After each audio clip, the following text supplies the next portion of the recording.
What's up, everybody? Yo. All right, so it's going to be different than normal for the people in the Poop Scoop Millionaire. I don't think that you guys can talk to us other than in the chat. So we're going to go over some questions that people had in Poop Scoop Millionaire, and then if you have questions, drop them down in the chat, and we will go through them with you guys. So type that out for you. Your questions in the chat. All right, so I got a couple questions here that we'll go ahead and start with. I'll post them in here so you guys can read them. Just kidding.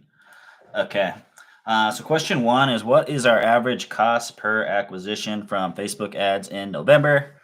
And it's kind of vary. We're testing out a lot of stuff right now. So our worst performing ad, we were paying around $500 to get one customer, which was pretty bad. And then our best performing ad was around $60, $62 to get a customer right now. And on average, we're looking around $180 just to get a customer on Facebook ads right now. Follow-up question with that, people were kind of asking how much we expect the marketing costs to go down from quarter one versus quarter four. And generally, I expect that to cut almost in half during quarter one. That's just because everybody's advertising for Christmas. Once that's all wrapped up, there's going to be less advertisers, less competitions. Your cost CPMs are going to go down, and your cost per lead is going to go down, and you're going to be able to get more customers for less money. All right, what do we got here? What kind of website y'all using? Just asking. We use a WordPress website, and Sweep and Go actually just built it. We rolled it out a couple weeks ago. Yeah.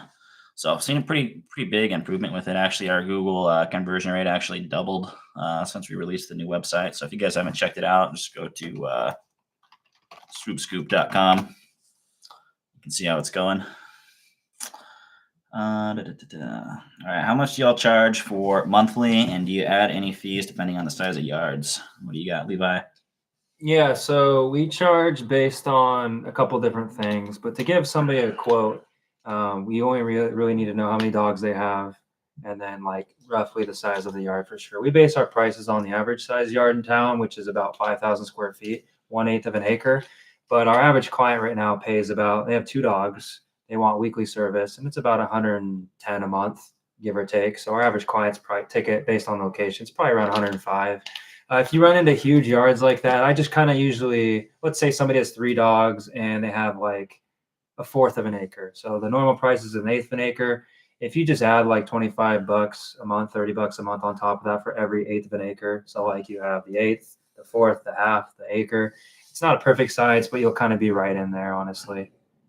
If you have some massive property, or if I've gotten calls in the past from people that are like, hey, I own a dog sanctuary and we have 19 dogs and we need like a once a month cleanups or whatever. I kind of just estimate how long it would take. I go out there and then I'm like, okay, well, this one took me once a month. It takes me an hour and a half to clean this up. So whatever your company hourly rate is, I'll just kind of figure out what that is and then charge accordingly. Hopefully that makes sense. Looks like I skipped a question too. How do we get commercial accounts? So for us, most of our focus is on residential customers, but we still kind of have a whole process built out on commercial, and it's actually an entirely different business, I would say. Residential, we have a lot of inbound from Facebook ads, Google ads, those types of things, which we have gotten commercial accounts from, but it's really going out and networking with property managers, networking with HOA boards, presidents of HOAs. You really have to hit the pavement, make them a proposal, and just follow up. The sales cycle is going to be a lot longer. Also, instead of people seeing a quote and signing up within 2 minutes, it might take 3 months, 6 months, could even take a whole year sometimes, depending on what schedule you are when they approve budgets and those types of things. Do you have anything to add, Levi? I used to do some kind of door-to-door stuff. Yeah, I think William's totally right too. And the commercial side is really a whole different thing. So like for us, we've just kind of handled the inbounds, but what that entails really is, like he said, is if apartment complexes have a problem areas, maybe the playground or something, they'll call us and we'll clean that on a regular basis. We'll put the stations in the ground. You know, if you guys are at an apartment complex, if you've ever seen those stations where you grab the bags, we just maintenance those every week, make sure they have enough bags. And then if I were to get commercial accounts, I would just figure out what apartments are pet friendly, dog friendly, or HOAs. Because like one of the biggest complaints on HOA board meetings is dog waste. People are complaining about it all the time, and then even apartments too. But I would just probably figure out make a target list, and then call them, ask for the property manager, or whoever it is, portfolio manager. Just introduce yourself. Hey, I offer a really different service that you guys might appreciate. It's dog waste removal, and ask if they have any problem areas on the campus or the community, and say, hey, I'd love to come out and drop off some information and just do a review of the property and draft you up a proposal and see if it makes sense or whatever. That's kind of a decent way to get your foot in the door, is drop off some information and then actually build a proposal. It's probably the easiest part is getting the proposal, but like William said, it just takes time. It might take a year to close a deal, but there's some pretty sweet contracts out there for sure. Yeah. Well, the cool thing about commercial too is all the property managers know each other. So if you get in and just 1 or 2 properties and you do a good job, there's a high likelihood that you'll get referred to a ton of other properties. I think when we first started, we landed like a $1,500 a month account. They referred us to literally the building like right next to it. And that was like another $1,000 a month. Literally referred us to the building right next to it. It was another like $1,200 a month. So it can really stack up pretty quick because those are worth whatever 10, 15 residential clients just with one commercial account. So definitely worth looking into at some point. Let's see here. Commercial accounts. All right. Let's say you have a client who wanted your service, but then didn't want to pay the price. Now is coming back and wants a one-time service and has 2 dogs and hasn't picked up crap in 6 months. They wanted it and then they didn't want to pay the price, so they never signed up, I assume. Or they are coming back and they just said, hey, I just want a one-time instead. Mm-hmm. I think, I don't know, we try to charge quite a bit for one-time cleanups. Like even if somebody scooped like a week ago or 2 weeks ago, like who actually wants a one-time cleanup if they scooped a week ago, right? So the chances are it's been a long time. So we just try to have like higher fees for one time, like starting like $100 and it goes up to like $250. Try to kind of keep it near like the once a month price based on how many dogs they have to kind of discourage the I mean, I don't mind giving one-time cleanups out, right? It's very useful for certain types of folks, but I have had people in the past where it's like, if it was $60, they'll just do that instead of the regular plan. And then it's just obviously kind of a problem. So if you try to charge enough on a one-time cleanup to discourage that kind of, you should fix some of your problems. Mm-hmm. Yeah, definitely making sure you charge enough is going to be important. And then like for spring rush, one thing that we'll do is we'll have our one-time cleanup rate. It could be anywhere from $125 to $250, kind of depending on the situation. But if they sign up for a monthly membership, we'll actually cut that rate in half. So it's kind of a technique that we try to use to get people on the monthly subscription. Right. So somebody calls it, oh, I just want a one-time cleanup. Hey, that's normally $200, but just so you know, I mean, we are running a deal right now. If you sign up for a recurring subscription, it's only $100 for the big cleanup. Oh, okay, cool. Well, that sounds actually good. I want to save some money. Right. Yep. Absolutely. All right. We got Rick saying entrepreneurship. That's what we're doing. Let's see here. What software do you guys use to send out text messages to clients that have reached out about service or gotten a quote, but didn't sign up for service? So right now we use easy texting, and we basically have them on a sequence. They get a quote, they don't sign up, they'll get a text message 15 minutes later, they'll get one a day later, and then 3 days later. And as that kind of goes on, they'll get a progressively better and better promotion offer. Something that we're working on right now. And we haven't talked about a whole bunch, but we're actually building out a sales team, because for us, we get so much traffic during the spring. Sometimes we'll get anywhere from 100 to 200 inquiries every single day. Sending out the text messages is great to recapture that, but we're actually building out a sales team where they get a quote, they don't sign up, we're calling them within 30 seconds, we're calling them within a minute. Trying to get somebody on the phone and get them on service. So we have pretty high hopes for that. Even if it improves our conversion rate a couple percent, that's hundreds and hundreds of clients for us. So we'll let you guys know how that goes. You have anything to add about that? Yeah, just not really, but just like William said, we're really trying to optimize and not let things slip through the cracks. When you guys are busy, you guys know, right? Or you will be busy soon. And it's easy for stuff to fall through the cracks. Or if somebody called your office and they didn't quite sign up, well, did you save that information? Like, what are you actually doing on the end to make sure nothing falls through? Like, it's easy to just ignore it when you get 100 calls a day, but if you focus on things like that and you try to optimize your business, just make way more money that way. Like William said, we're probably talking hundreds of clients that might potentially slip through the cracks if it's not taken care of. So maximizing, because you already paid for them to visit the website or for them to call or et cetera, right? So it just makes sense to try to capture as much market share as you can. Definitely. What level in Sweep and Go are you using? we are using whatever the most expensive level of Sweep and Go is, which I don't think is even too expensive. Let's pull up the pricing real quick. Yeah, so we are on the Professional plan, and we'll have a little bit of a discounted rate just because we'll be over that 18 plus staff members going into spring.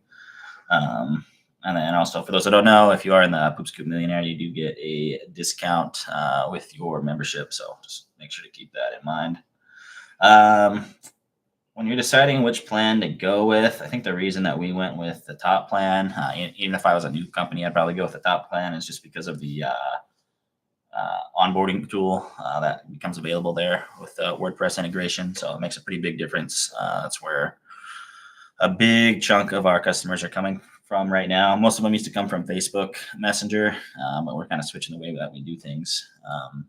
And so having a streamlined onboarding process is probably like the number one most important thing that you can do with your marketing. So especially because when you look at like other companies in general, or just service businesses, it doesn't even have to be other Pooper Scooper companies. Like you visit the website and then they have a Google form and it's like, oh, we'll get back to you when we can. You like punch in this information. People want it and they want it now, right? So if they can't get it with you, they'll just search somebody else. And then the person that got the instant price and they can sign up right there and not even talk to anybody is going to be, that's where they're going to shop essentially. Mhm. I don't know of any other system that has the instant quote tool. So it really is like a no-brainer, to be honest. yeah, you can get one developed. There's probably some add-ons and other softwares and things that you can do, but something right out of the box, it seems to be probably the best solution. So if you don't have a background in development or putting systems together, it makes it pretty easy.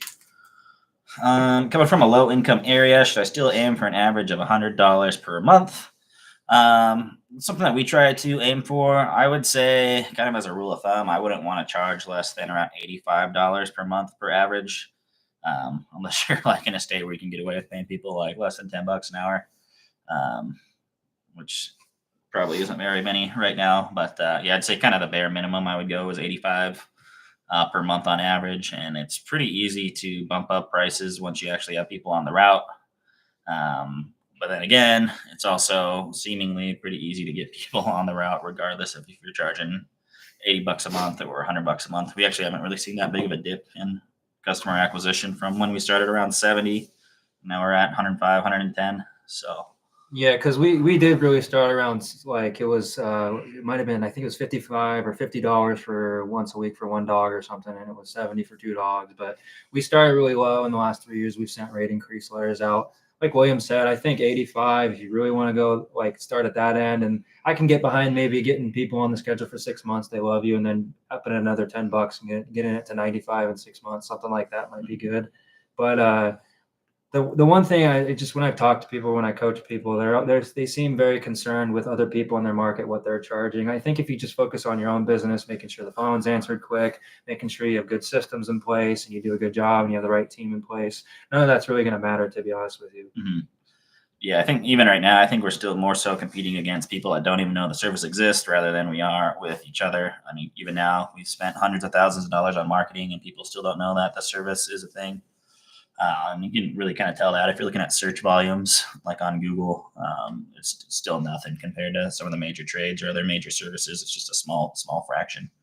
So, like an electrical company, we might get 1,000 searches a month. Pooper Scoopers get like 30.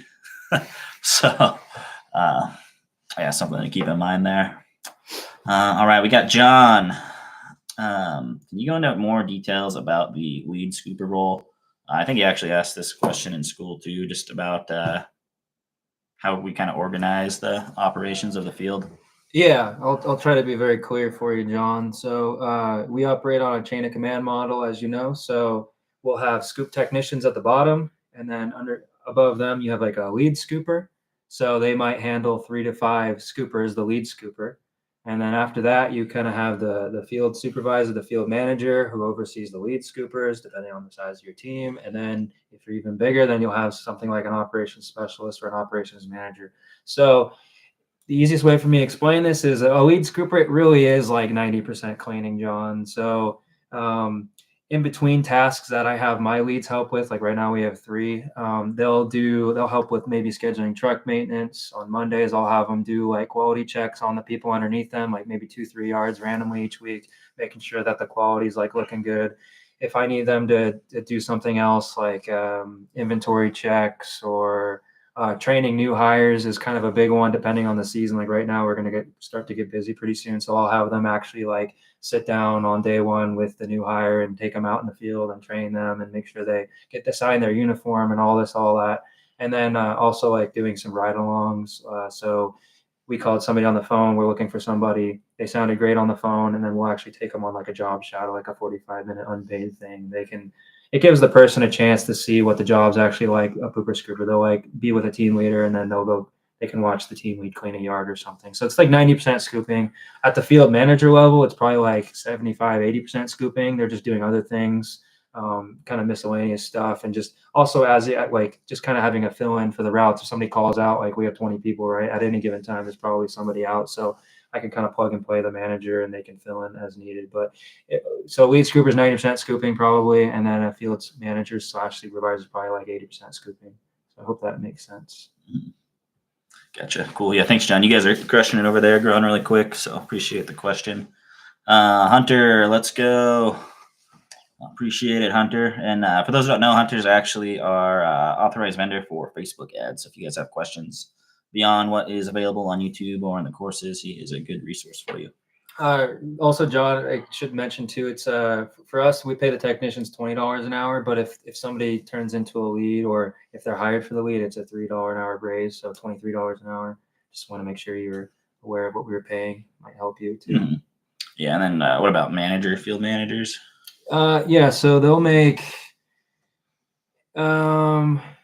base right around like that 50 to 55, and then also like we'll run like bonus incentives during spring rush based on how many clients we end with. So I don't know, the field manager will probably get anywhere from $2 to $4 grand after everything's said and done. Mm-hmm. Yes, I think our manager right now, we're hiring another one in Spokane, but they'll be making 60 to 70 grand this year. Yeah, so yeah, not a bad gig for Scoop and Poop. Yeah. Benefits, all that. How to charge someone coming in the middle of the month for service, and how to do it in Sweep and Go and to set it up. So, okay, let's use December as an example, I guess. I don't really have the calendar next to me, but so for us, we bill on the 1st of the month for services in advance. It's by far the cleanest way to do it. I mean, you'll have access to the money right away instead of just charging after each cleanup. So I like to do it that way. It's just, 20 minutes of billing once a month instead of having to keep an eye on it every day. So let's say somebody signed up on December 10th. Let's just say that's like a Monday, right? And then there's 3 cleanups to happen still. So on day 1, we will charge on the 12th or whatever I just said. We'll bill them for the whole month on the first cleanup.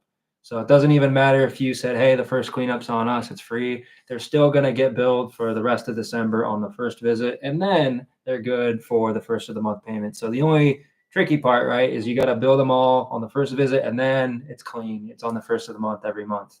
Of course, you're not like 90% of the billing is going to be on the first, but of course you have the people signing up throughout the month that you have to kind of capture every day.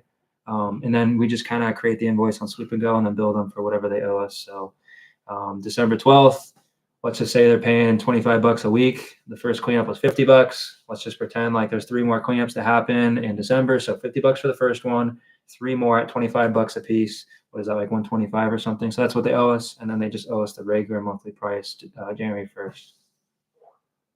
Awesome. What paperwork do you physically hold for each client, or is it all digitally held?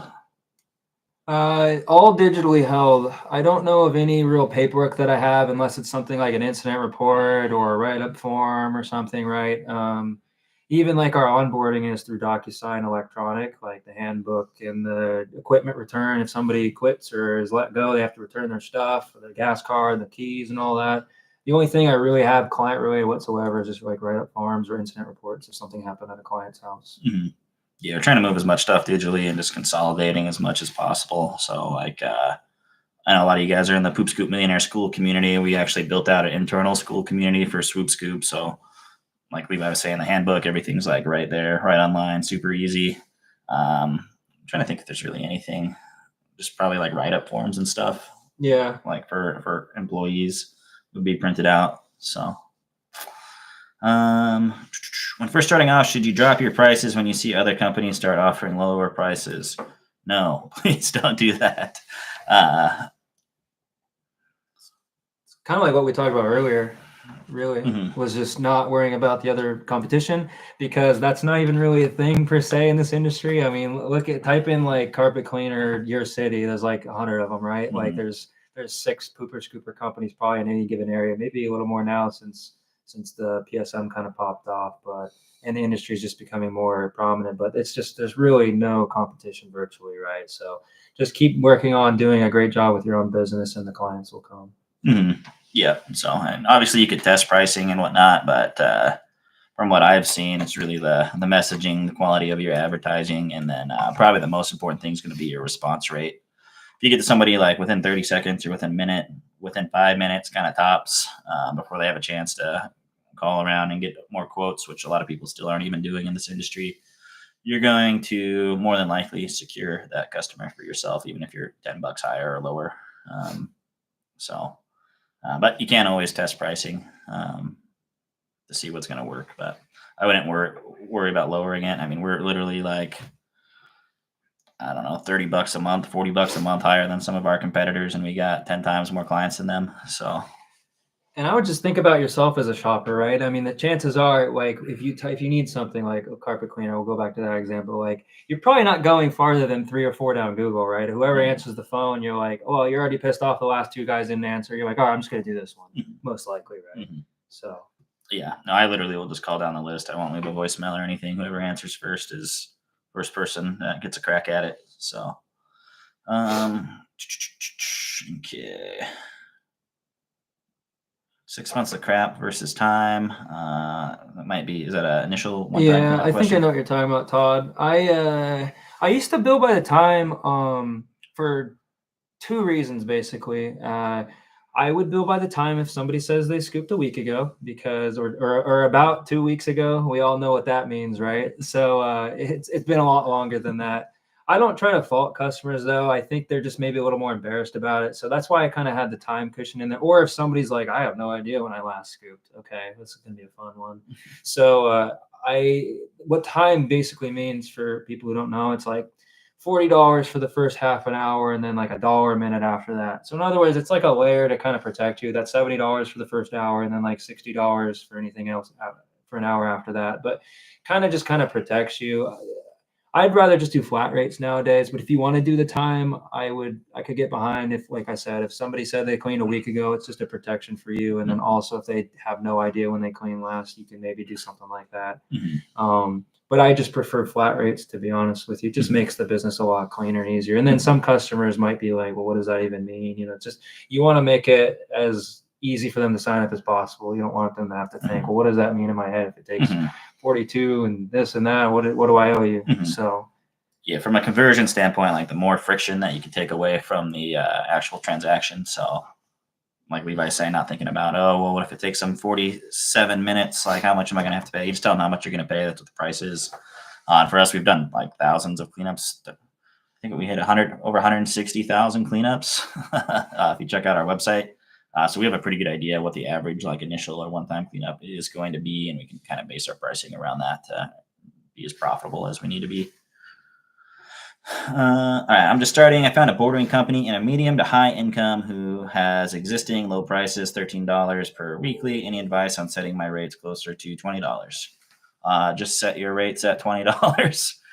um, and just really focus on trying to be a professional, well put together company. So if somebody's charging $13 a week, depending on their market, they're probably not going to be able to scale much past one employee with any meaningful profit margin. So they're probably not going to be able to reinvest into wraps and marketing and getting pictures and uniforms and all that kind of stuff. So really focus on polishing up your operations, and you should be able to get those customers. I mean, even us, you had like a little trailer hitch off your car when we first started, and we were still charging way more than people on getting customers just because we were advertising more.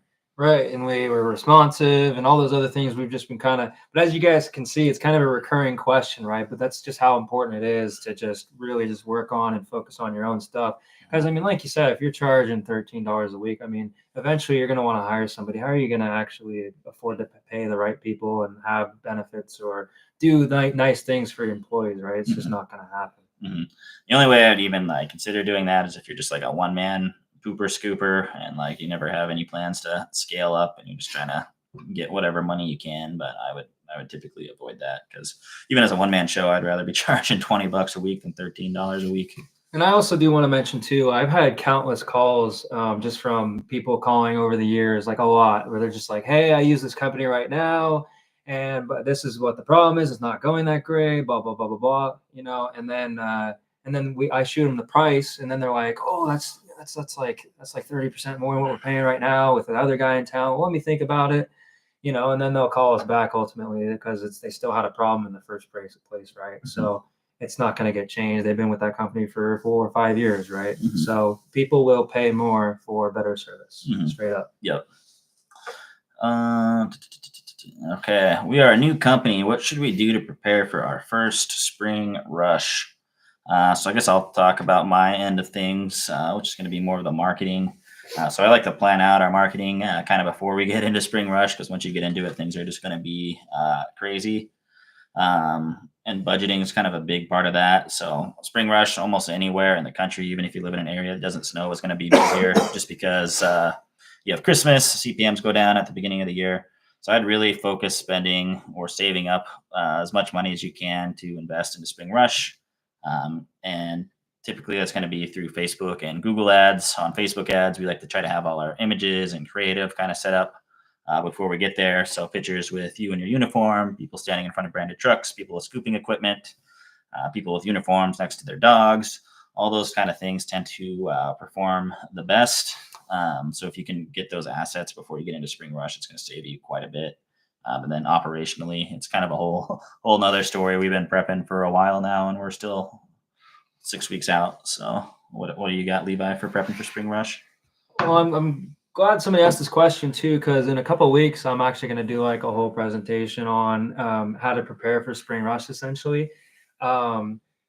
But on my side, like I do the operations and the hiring the teams and this and that stuff, right? So, I mean, I guess a couple tips I can give for you, like William said too. If you guys have snow, like we get 50 inches a year, like get ready for just craziness. Okay. Like if you're somewhere where it doesn't really snow per se, you'll have more of a consistent acquisition channel. Like we get like 85% of our clients for the whole year in like the first 3-4 months. Right. So it's like Black Friday for 4 months. So making sure that like things are streamlined, like I DocuSign for electronic hire, so I don't have to run to print this off and get people to sign this and do that. It's going to save me some time, right? Having your systems actually in place and having posting job ads early, right? So I always have something in the holster when if I need to hire somebody. I always have at least one person I can call. I've already screened them and vetted them, because you can plug and play as you grow and stuff, making sure you have just the right,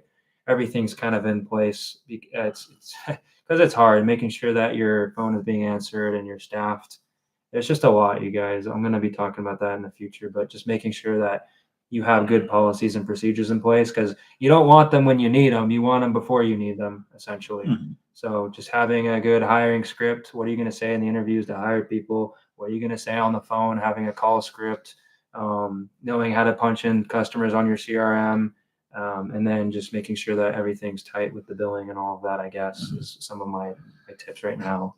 Yeah, you don't want to mess up your spring rush because you got to wait a whole nother year for it to come back again. So yeah, be prepared. And the absolute worst thing you can do is flick off the ads. You're like, I'm just so overwhelmed right now. I can't do this. Like, I got to shut the ads off because, like William said, I mean, you have 3 months to get it right, essentially 4 months, and then you got to wait a whole nother year almost. So just making sure you have things, at least some kind of policies and procedures in place that you can follow. So you can try to do the best you can and not turn the ads off. Yeah, well, and if you turn the ads off too, it totally kills the momentum of the campaign, especially with like Facebook campaigns. They might have to re-enter the learning phase, and it might not be as efficient for another week. You're just losing all that time. So even if you don't have snow too, I mean, you're probably still going to get like half at least of your clients in 3 months too. So like it's no matter what, it's very important that Q1 to January through April period. Do you guys use any automated response software like ManyChat? We don't right now. I think we're working on like a chatbot for Facebook Messenger.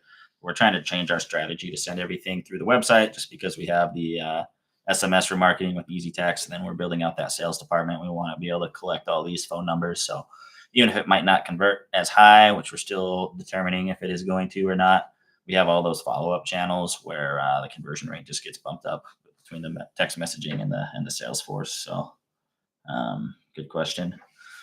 What do you recommend, Jobber or Sweep and Go? When it comes to a CRM, both CRMs can definitely work. We decided to go with Sweep and Go for a couple reasons. Number one, it's the only like Pooper Scooper specific CRM. So basically everything that's built into it is around this industry. Some other CRMs are kind of built around a bunch of different industries. And that can kind of confuse you, or they might have features that you don't need. So that's kind of the main reason. The other reason is the client onboarding was the best that I saw right out of the box. The reporting's best right out of the box. And they're kind of the size of company where you can actually talk to some of the owners, you can talk to the developers and kind of make some product recommendations, and they actually will do it, which has been pretty cool. As far as Jobber goes, I know one downside of Sweep and Go is they only are in the United States. So if you're in Canada or the UK or some other country like that, then I think Jobber could be a good option for you. Anything to add, Levi? I think I don't know, guys. I've just been a diehard Sweep and Go fan, like since we got it when we first started, and I remember we were so busy even when we started. I had no time to go through the tutorials. I sent them like 20 emails a day, and I just was like, "How do I do this? How do I do that?" And like they always were very like super responsive and friendly. Like, "Hey, Levi, thanks so much for your message today. Thanks for your question today." Like very, very high level professional, and they always help. But they kind of treat us like we're probably one of their biggest accounts now. But like they really treated us when we were nobodies like we were a big account for them, right? Like I think their customer service was just next level.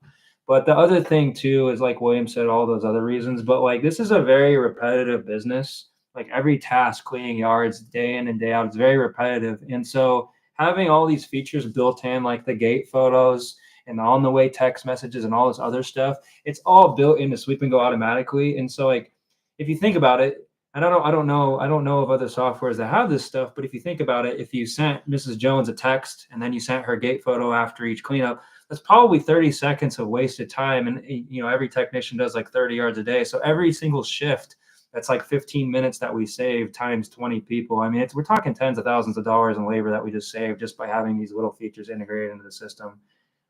So it's a huge deal to me operationally. Yep. All right, Todd. Yes, stay in your lane and your quality of service and what you can control. Yes.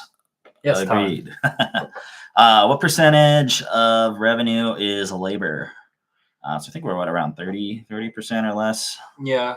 So and then the office kind of adds to it. Probably with the office and stuff, it's probably hovering just above 35%, probably. Yeah, and there's a lot of things we could do to kind of knock that down too in the future. So I think we're going to be switching to a pay for performance model over the summer. I don't know if I've talked to you about that yet, but that's what we're going to do. Nice. I'm down.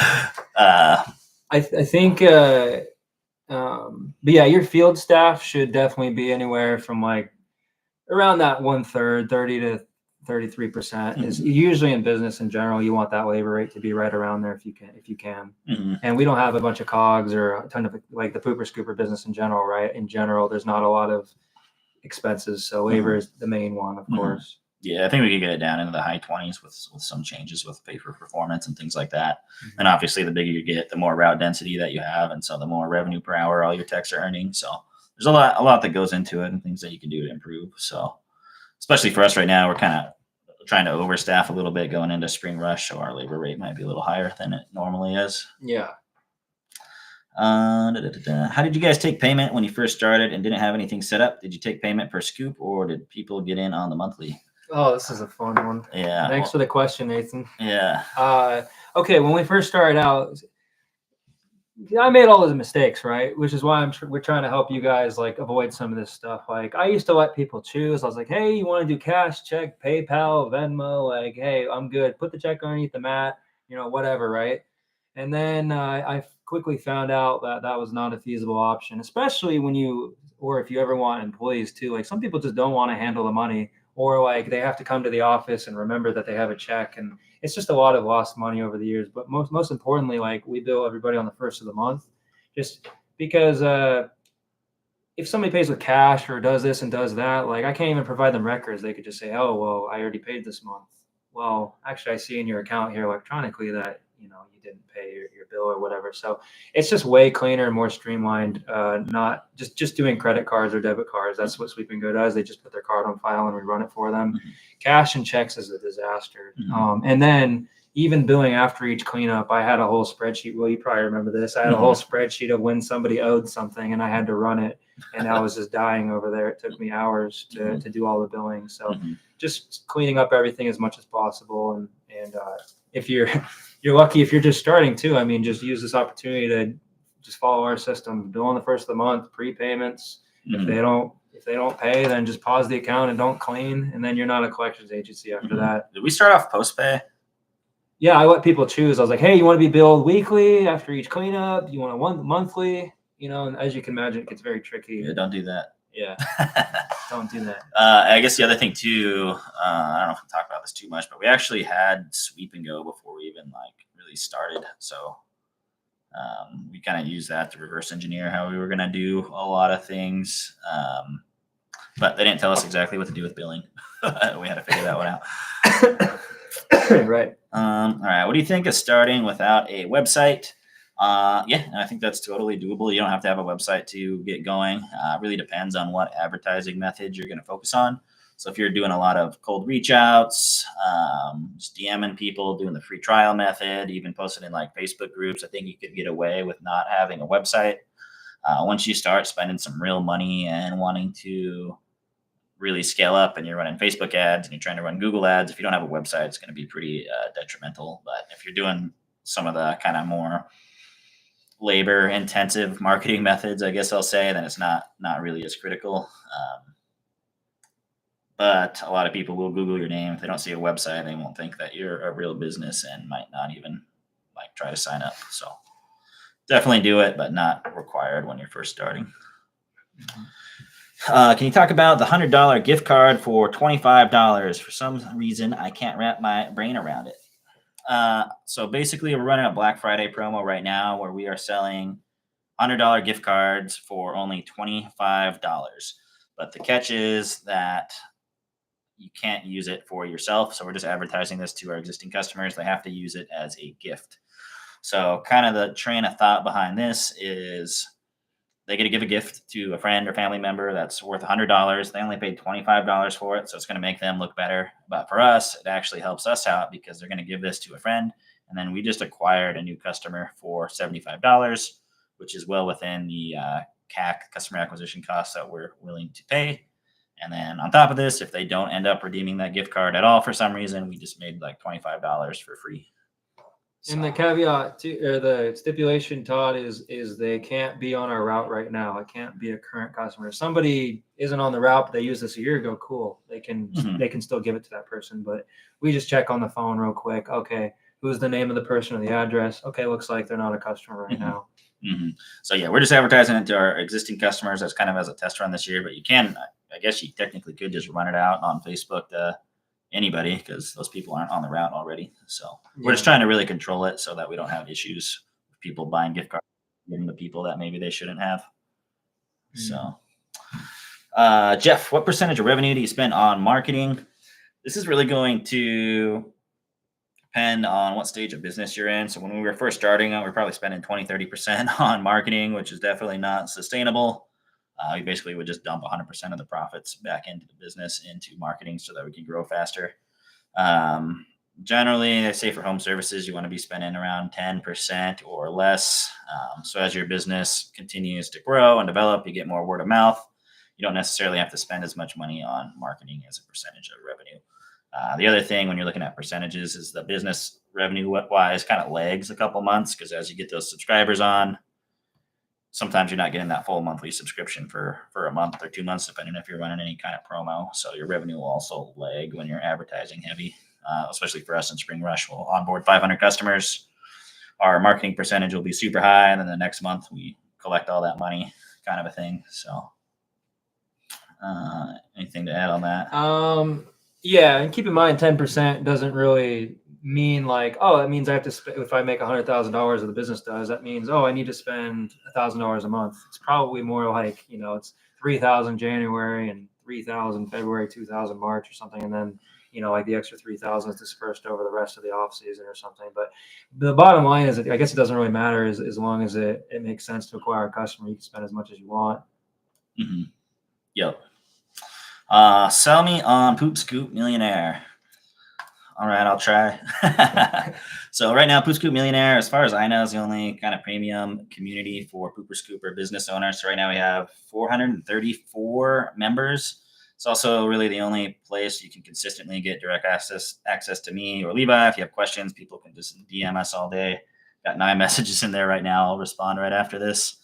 So that's kind of the first thing. You have access. You have the forum. You're able to ask questions, engage, run polls. I constantly post things like I just posted our whole customer acquisition chart for the last year so people can see how many customers we got, what channel we use to get those customers.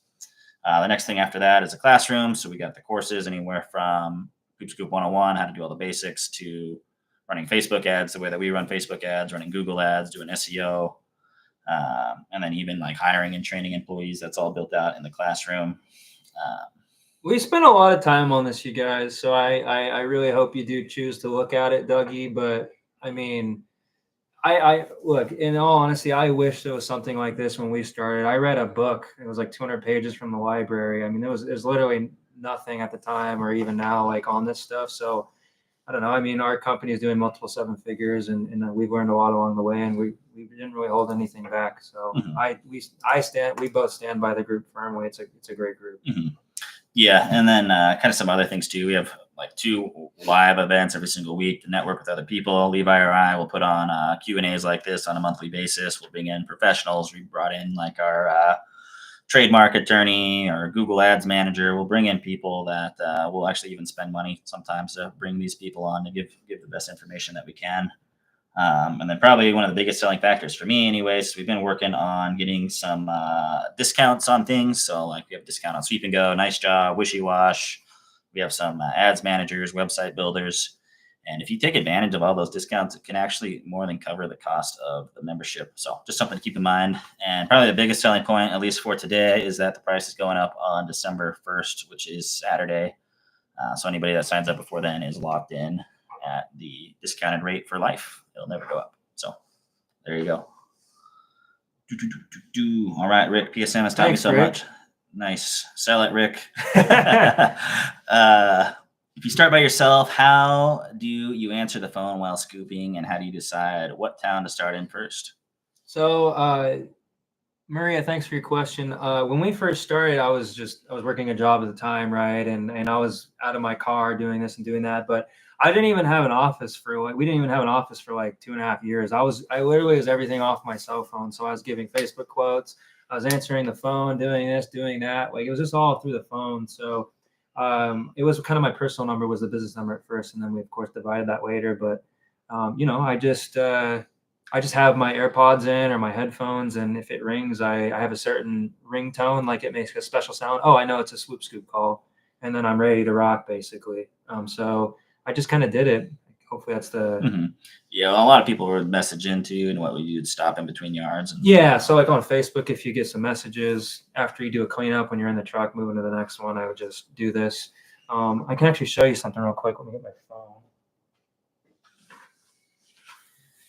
So if you guys have an iPhone, you would probably understand, but I have like different copy pastes based on where I'm at in the Facebook conversation. It's like a 4-part thing. So what I actually do is get it open. I just kind of texted myself at the top here, and then I actually have my copy paste boom right there. So instead of having to go off my notepad or something, it's just right there, easily accessible. It's like, oh, here's what we charge, or thanks so much for reaching out. It's one of my copy pastes. Mm-hmm. So yeah, any little thing you can do to be faster is going to help you out a lot. Yeah, should I get my business license before I start the business or later?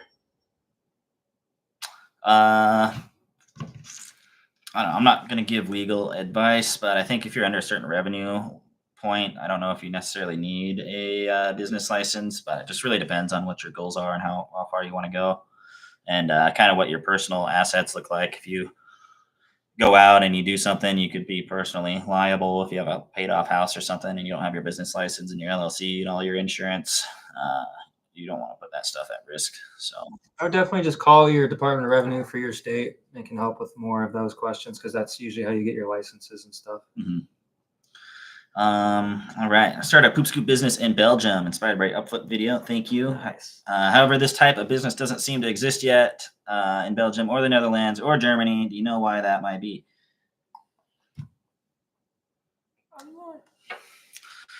It could be all sorts of reasons. I think Americans like to just do whatever they can to try to make money. I don't know. But even here, it's not really a well-known service yet. So I think there's kind of a lack of awareness about the industry nationwide and especially worldwide. Because if people aren't doing it in the U.S., they're probably not going to be doing it in other places. But that being said, you do have a good opportunity to be kind of in that call it the blue ocean versus red ocean. There's no blood in the water, if you will. So you have an opportunity to kind of be the first one out there. And if you're doing that, I'd probably try testing out some like Facebook ads, things like that. Nobody's going to be Googling the service if it doesn't exist. So you got to find a way to get out in front of people. Just test out a couple $100 on ads and see what happens. A lot cheaper than going full blown into the business and having it not work out. So I just don't see how it doesn't work either, though. Not to put my foot in my own mouth, but I mean, really, it solves a problem, right? It solves a huge need. People don't like to pick up dog waste. Everybody has dogs. People love dogs, and there's low barrier entry. You can scale it. So I just don't see how it doesn't. It's not a thing across the world, to be honest with you. yeah, and we have a lot of people that are joining the community now. We actually have a member map so we can see where everybody's at. But we got people in the UK, Australia, New Zealand, Canada. So if you do end up joining the group, you can just reach out to some of them directly, look them up on the map, and kind of see how it's going for other places outside of the country. Yeah. Is that on the Upflip course too? So the Upflip has some of the same courses as us. They don't have all the same courses as us, but that's basically all you get with the Upflip is just a couple of the courses. There's no community. There's not really discounts. There's no live events, anything like that. But with the Upflip course, you do have access to, I guess, other businesses. If you want to start like a housekeeping business or vending machine business, you can actually access all of those courses under their membership. So depending on what kind of person you are, if you haven't decided on what business to start yet, that could be a good option. But if you're going full into the Pooper Scooper business, you're probably better off in the Poop Scoop Millionaire on Skool that me and Levi are in. Do you have big franchise waste removal services in your area that are cheaper, and how do you compete? Yeah, we're in Seattle. There's quite a few franchises over there. I think we just had one that roll into Spokane recently, but they haven't seemed to be doing too much. One thing with franchises, I think there's a little bit of a misconception that people think these franchises are like these really awesome, well put together companies. And if you look at some of their websites, some of them don't even have like instant like online onboarding tools for the customers. They're slow to respond to people. And at the end of the day, they're being operated by just a regular person that somebody sold a franchise location to. So they're not necessarily better. And a lot of times they are like locked into lower pricing and things like that. And they have a hard time scaling up. I know in the locations we operate in, most of the franchises have a hard time getting past 100, 150 clients for some of those reasons that I mentioned. But if you are trying to compete, really hit on like that local part. You're a local business. You're in the community. The money's not going to whatever Texas or New York or wherever these franchises are at.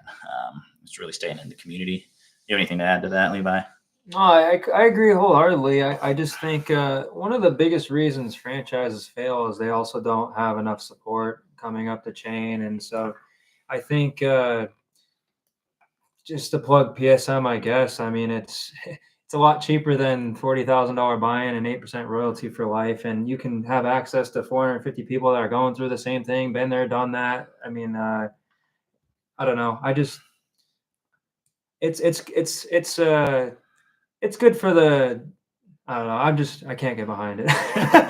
Sorry. Yeah, well, especially when we first started off, you had been friends with a guy that had a franchise over in New York, and he had like 40 customers after like 3 or 4 years. I chatted with a guy from Buffalo from a big franchise, and because I was trying to figure this out, I was like, "Hey guys, what kind of tools do you use? How does this work? How does that work?" And he said he'd been at it for years, and he's got like 40 clients, and then like 2 months later, we had like 60 clients, and then he's like, "How'd you do that? Can you help?" so I was like, "Sorry, man." Yeah. So the other thing too, I actually made a video about this. I'll be dropping it next week. But if you look up like Google search volumes, a big reason people buy into a franchise is because of the brand name and the brand recognition. If you look up the search volumes for any branded name on like a tool like Ahrefs, they're less than like 2,000 searches nationwide, and there's like 800 major cities. So you're literally like competing against somebody that might only get like 2 to 5 searches per month for that brand, which most likely would convert to no customers every single month. So you're really not a big disadvantage, I would say. Okay. Has a favorable shoe wear for the field been talked about at Swoop Scoop? It kind of depends on where you live and stuff, but it gets very rainy and icky here when in the marsh with when the snow melts and stuff. From what I've seen, people really tend to like those mucker boots, the rubber ones, like in the cold months. And then a lot of folks just like to wear their tennis shoes in the nicer months. But I guess for footwear, I've definitely seen people with the mucker boots around. That seems to be like the unanimous thing that people like. And then everybody seems to wear like a nice pair of lightweight gloves. But yeah, that's kind of what I ran into. If you have a suggestion, I'd love to hear about it too, and I can look into it.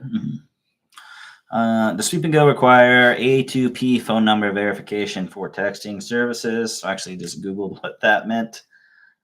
Basically registering it with the phone carrier. I'm not 100% sure on that. If you're on PSM, you can shoot a DM to Ogie or just email us at hello@sweepandgo.com and ask them, and they can probably get back to you pretty quick. Mm-hmm. What would you guys say is a good population size for a city to start? My city is 200K, and no one is doing it here. Yeah, I think 200K is an awesome size. It's kind of the sweet spot. If you have 200,000 like dog owners in the city, is kind of our sweet spot that we like to look for if we're going into a new market. But with that being said, you can also get started in smaller towns. I think we have a city in North Idaho that has like 10,000 people on Rathdrum. We got like 50 something customers there. So it is possible to make a decent income in even a small city. So hopefully that helps. I think our county, Spokane, we're like 500,000 people. Yeah. And we had peaked here, close to 1,600 customers here. So just kind of as a reference point, but that was also only a couple years in, so we could probably get quite a bit more than that. Also, just kind of came in my head. Somebody asked, and I don't think I answered the second part of their question, which was, how do you know which areas to pick in your town, like where to be your service area? I just don't think you can go wrong with like city limits. Essentially, you can kind of spread out there later as you grow, but city limits is kind of where you want to go. So go to the Google Maps and just kind of hit the satellite, and then just keep it within the city limits. I would say when you start. It's very easy, and that's why I kept such strict service lines when we kind of started. It's easy to go, oh, this person's only 5 minutes this way, 7 minutes north, 7 minutes north, and then all of a sudden you're 40 minutes outside of town. So, I would probably keep some pretty strict service area lines. Yep. Should we have a website before advertising on Facebook and Google? Yeah. Yeah, probably. If you're going to do like Facebook groups and stuff like that, maybe not as important. But what's probably even more important than a website is making sure you have a Google business profile set up. And that's where people are going to be able to leave Google reviews. A lot of people will just call you right off that and not even hit your website. So I'd say that Google business profile is more important than a website, but you still need to have a website because otherwise your Google business profile won't show up very good. So, okay. Regarding the importance of season for business, winter, spring, snow, snow melt, how does this apply to areas with little or no snow? How can I determine the seasonal demand for my business? I'm clicking all over the place. There we go. So in areas that don't have snow, we have seen kind of similarities.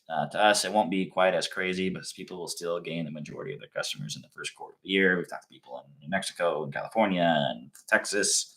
And that seems to be a pretty consistent trend. Um, in those markets, your growth will probably be a little bit more gradual on a month-to-month basis. You might not have as bad of a summer churn like we do, but it is still going to be busier. I think a big part of that, as I mentioned before, is a lot of advertisers will push pet products and stuff for Christmas. As soon as Christmas is over, the ad costs tend to go down quite a bit on Facebook.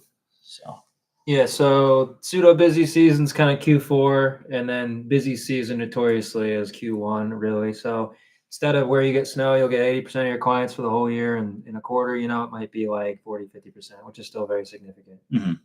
Yep. How do I compete with established businesses? Should I lower prices slightly when starting up? Um, you need to charge what you need to charge. So I would say there's kind of certain thresholds I want to go below, kind of that $80, $85 a month if I were you. But when you are starting off, it's also going to depend on your market. Is that market fully saturated? Most likely not. So you're really competing against people that haven't heard of the service still. So the more you advertise, you'll still get customers. But do try to find something that's a competitive advantage. And I prefer that competitive advantage not to be pricing, because that's probably one of the most important levers on your profitability. So I would say focus on things like response time and customer service. Mm-hmm. So a lot of even established companies, like they are really bad at answering the phone, getting back to people. So if you can do that really well, it's going to go a long ways.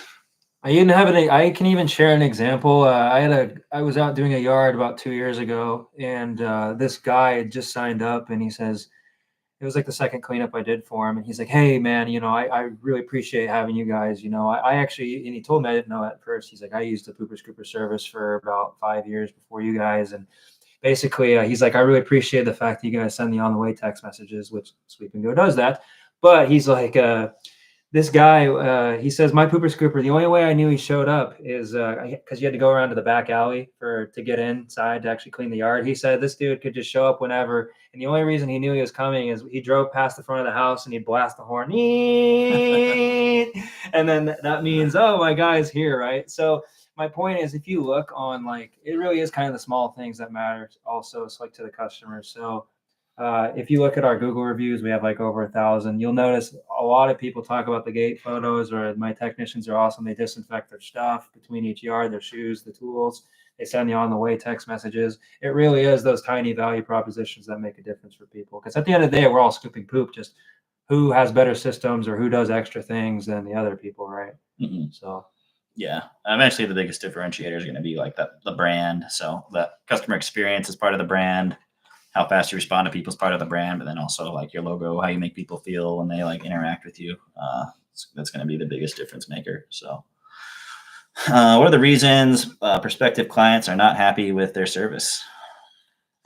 Prospective, like current clients. I guess you talk about current clients or even new prospects. So not happy. I don't know if I've really had anybody not happy that hasn't signed up per se. Usually what happens is, like on Facebook, I'll give you the example on Facebook. Okay, so they reach out. I said, hey, thanks so much for reaching out. Here's the quote questions. How many dogs you have, yada, yada. And then they answer. They say, I got 2 dogs. I live here, and I cleaned about a month ago. And then I hit them with the prices. Great. Here's what the cost is.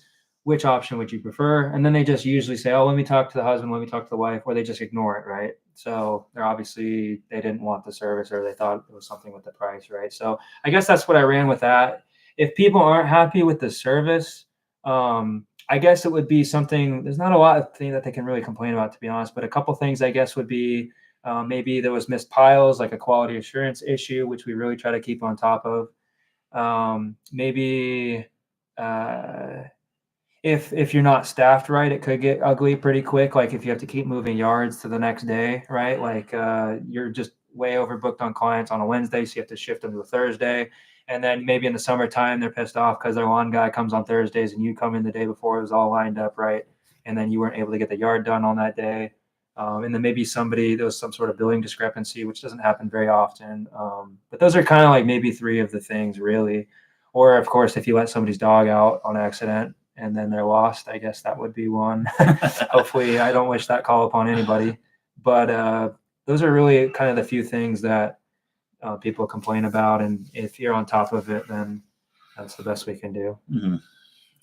How do you feel about franchises? Are you looking to franchise or just be a monster of a regional local company?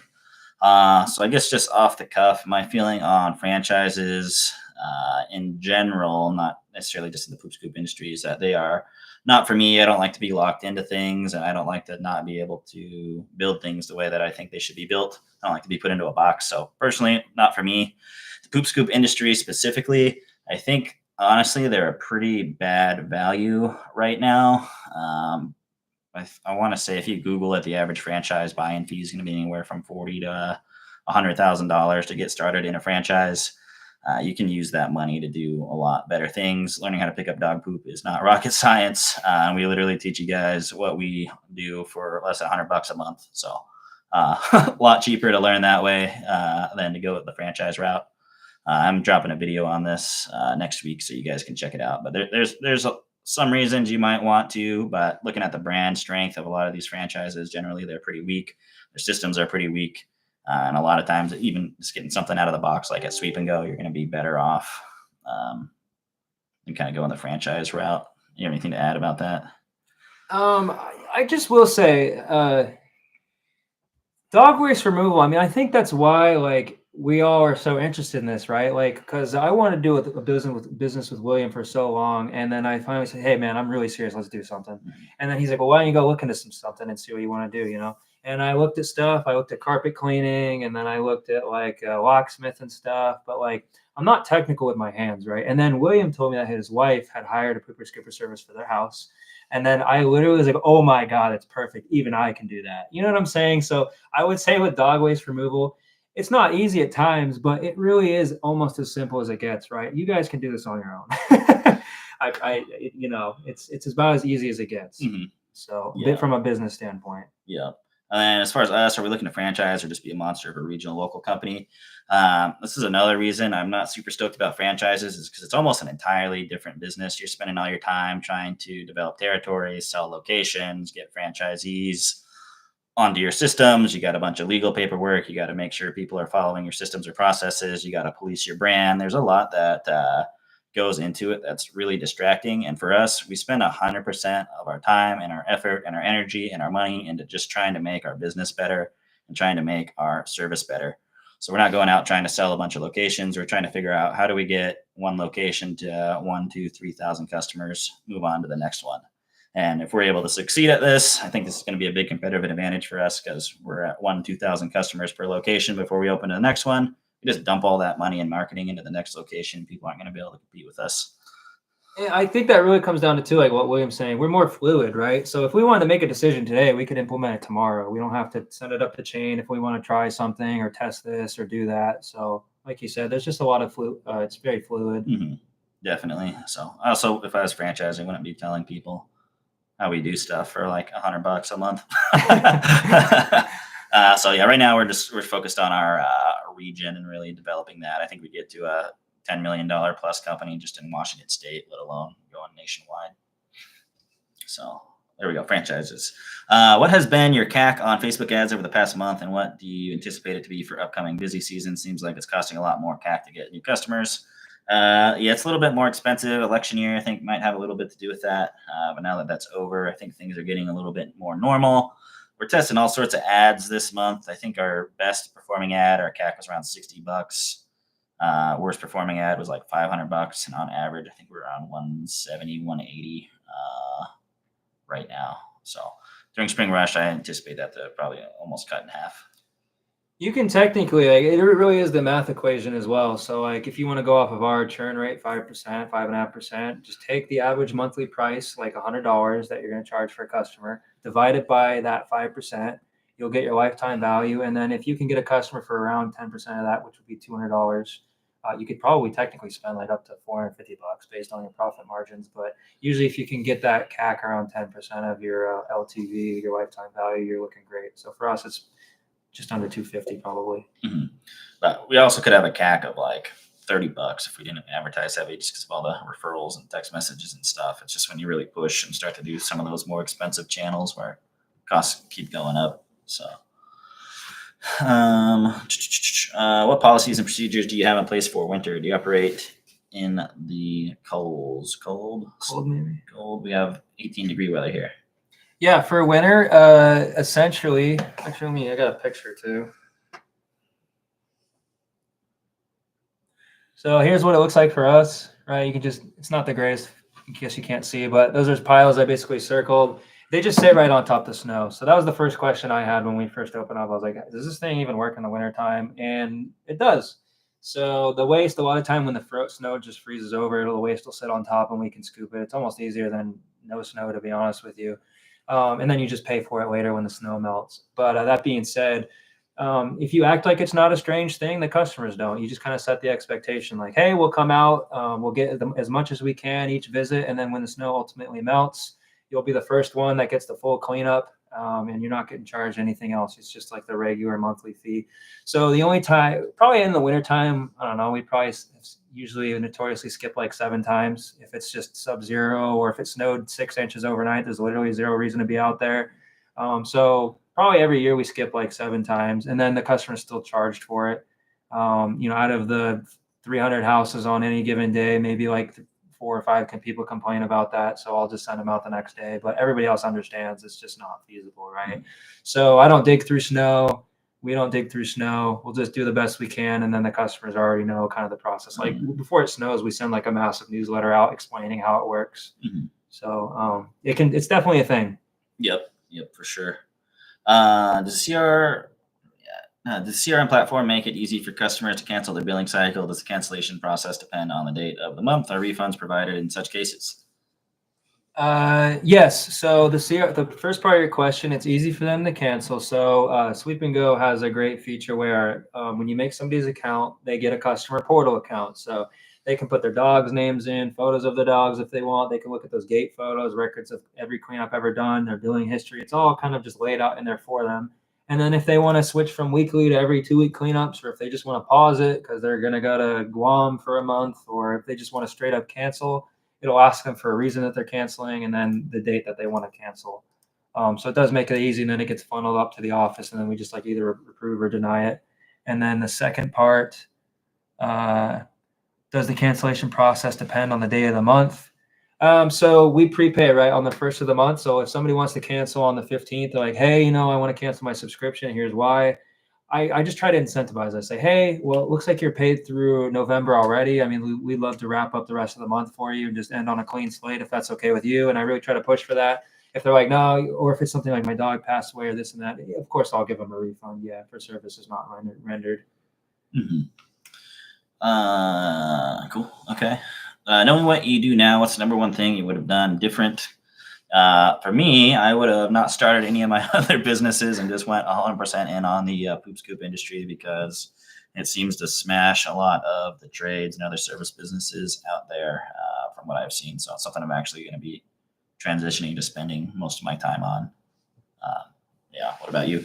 That's a good question, Michael. I guess for me, I would have, so I built policies and procedures as I went, as something came up, right? Like I was actually pretty good at doing that stuff and having stuff in place. What happens if somebody gets in a car accident? What happens if somebody gets bit by a dog? What happens in this?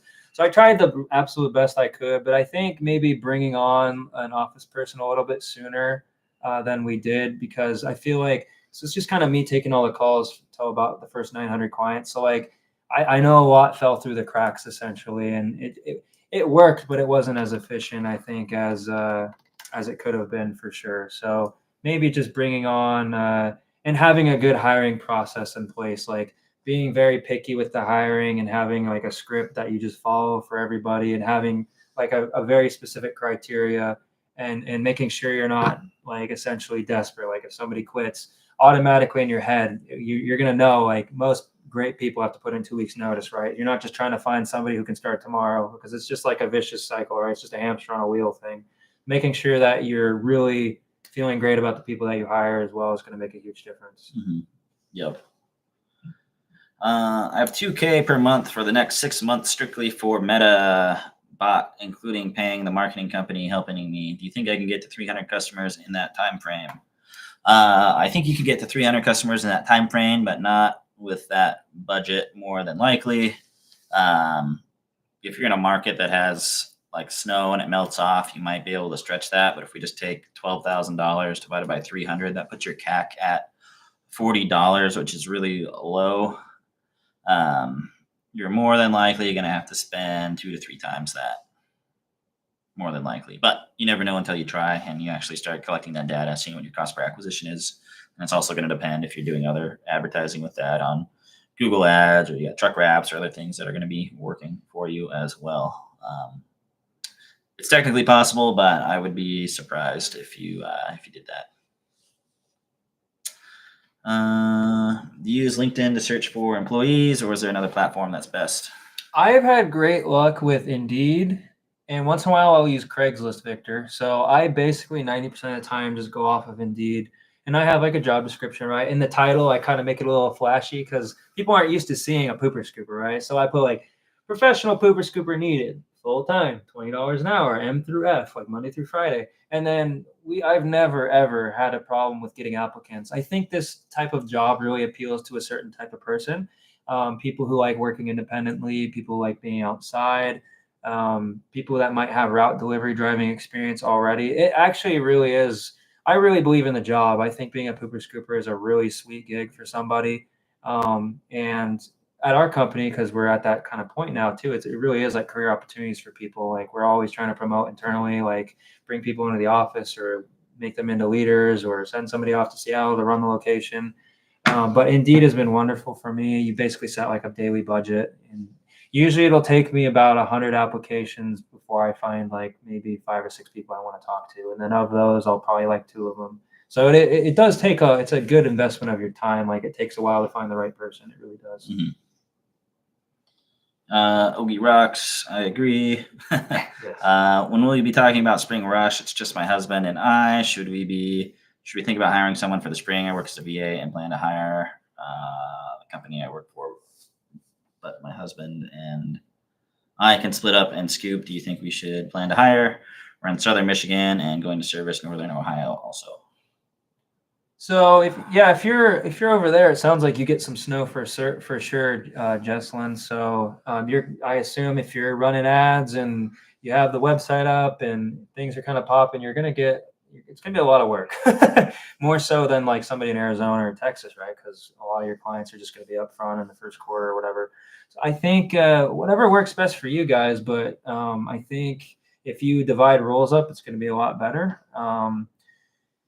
It just depends on what finances you're working with too, right? So I think for us, like when we had enough work for a full time and we brought somebody on, and it was just kind of me until then. So if your husband wants to scoop, or if you want to scoop, and one of you takes phone calls and process the payments and does the routing, replies to Facebook ads, I think that's probably the way to go. Just divide the roles up. What do you think, Will? Mm-hmm. Yeah, that sounds good. But yeah, in Ohio with Michigan, you're gonna have snow, and you'll probably be able to acquire customers pretty quick if you do things right. So some of those cleanups are going to take a while too, right? They haven't cleaned their yards in 3 to 4 hours. There's going to be, if you are getting the leads come in, I would seriously consider hiring somebody like right away to help with the big cleanups. Like every new customer coming in, those cleanups are 2 hours or an hour and a half each, right? So having somebody to help you with those initial cleanups is going to make sure you can scale for sure. Mm-hmm. So if you do see the leads coming in, you're getting clients, I would seriously consider hiring somebody. And then once ideally by the time you're done with spring rush in April, you'll have enough work full time for that person anyways. Mm-hmm. Yeah, exactly. What recommendations do you have for new business that does not have a lot of money for ads? How to acquire customers? Door hangers? So if you don't have a lot of money for ads, you're gonna have to put in a ton of sweat equity. For us, we got our first, 15, 20 customers primarily by posting in Facebook groups. So that's a great way to do it. Also doing reach out, so DMing people that you know, letting them know that you're now offering the service. And I typically like to coach people to do what we call the free trial method. So offer people a free cleanup for the first two 2 weeks or so. If they want to continue with services after that, that's great. If not, just ask them for a Google review. So it's going to help boost your SEO, help boost your online presence. It's a great way to go about things. And one thing I will add about this, I think people coming into the industry kind of greatly underestimate the sheer volume that it takes to get customers through some of these methods. You're going to have to post on more than 1 or 2 Facebook groups. It's going to be more like 30 to 40 posting 3 to 5 times a week.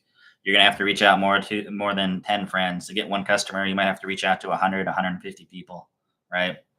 Door hangers, those haven't worked great for us. I had somebody message me. They said, I handed out 50 door hangers and I didn't get anything.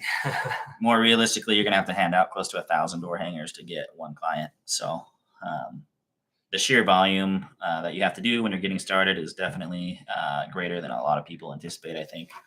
It's a big reason why a lot of people just burn out, because they think they're doing all the right things, which they are, but they're just not putting in enough volume. So that would be my recommendation. Yeah, and like William said too, with the free trial, it's an excellent way to get some people in the door. But so make a list of every single person you know, let them know about your great business idea, give them the free trial, and say, hey, at the end of it, it's no hard feelings if you don't want to sign up or not, or if you don't want to stay on, but it's $100 a month or whatever. But get those people that you know, you might have 50 people on your list, get them to give you 1 or 2 names of people they know. All of a sudden, you branched out, you have like 300 people that you can sell to, essentially. Mm-hmm. Yep. Sweep and Go number 1. Thanks, Andrew. I agree. The Sweep and Go provide a website platform such as support for WordPress. They do have a Pooper Scooper WordPress theme that you can purchase. I think it might be like a couple $100. It's pretty easy to modify. We also have somebody in the Poop Scoop Millionaire community that can help you set up kind of a basic website for a pretty affordable rate as well. Do you use door hangers? Do they work in HOAs? Any issues? I think it depends on the state, but it's not technically considered soliciting where we are in Washington. It's like canvassing, right? Very different. So if I do HOAs, a lot of folks, they'll either have a no soliciting sign right by their front door. If it says that, I'm not putting a door hanger on. You're just going to piss people off. But if they don't have like a no soliciting thing by their front door, then I would put one on. Like I did that in Seattle. I went to a bunch of HOAs like a year and a half ago when we first launched the location and put some hangers up. But I'd be very careful with just don't put them on people as if it says no soliciting. Mm-hmm. I've gotten calls about that in the past from like somebody doing that, and it's never great. They'll go online and complain about you guys. Mm-hmm. As far as do door hangers work, yes, they do work, but they're not as good as almost anything else. Yeah, it just depends on how much time you have. Yeah, if you have the extra time, I'd rather see you go to like Facebook and just like DM people, offering them free service. It's probably you're gonna be able to DM a lot more people than you can door knock or put door hangers on their house. What are your thoughts on yard signs, Will? Yeah, I like yard signs, the little bandit signs that you put up. I think that helps kind of promote your brand overall and helps get those, whatever they say, you need 7 impressions or something before somebody buys, which I don't necessarily know if is true or not, but definitely helps boost the brand. And with yard signs, try to put them in places where maintenance people like aren't mowing, so don't stick them in the grass. Like for places like rocks, places that are harder to take down. Some people staple them on telephone poles and stuff, which might not be cool in the city that you're in. But the more effort that you take in actually placing these yard signs, the more likely they are to stay up and provide a higher ROI. But those do work. I'd rather put up yard signs than door hangers. Mm-hmm. All right. Hey, thanks for the video. Just about to get my LLC and start my poop scooping business. Yeah, Chris. Let's go. Would you say that meta marketing cost per customer? What would you say? Customer acquisition cost for meta? It's really going to depend on the time of year, how established your business is, how good your ads are.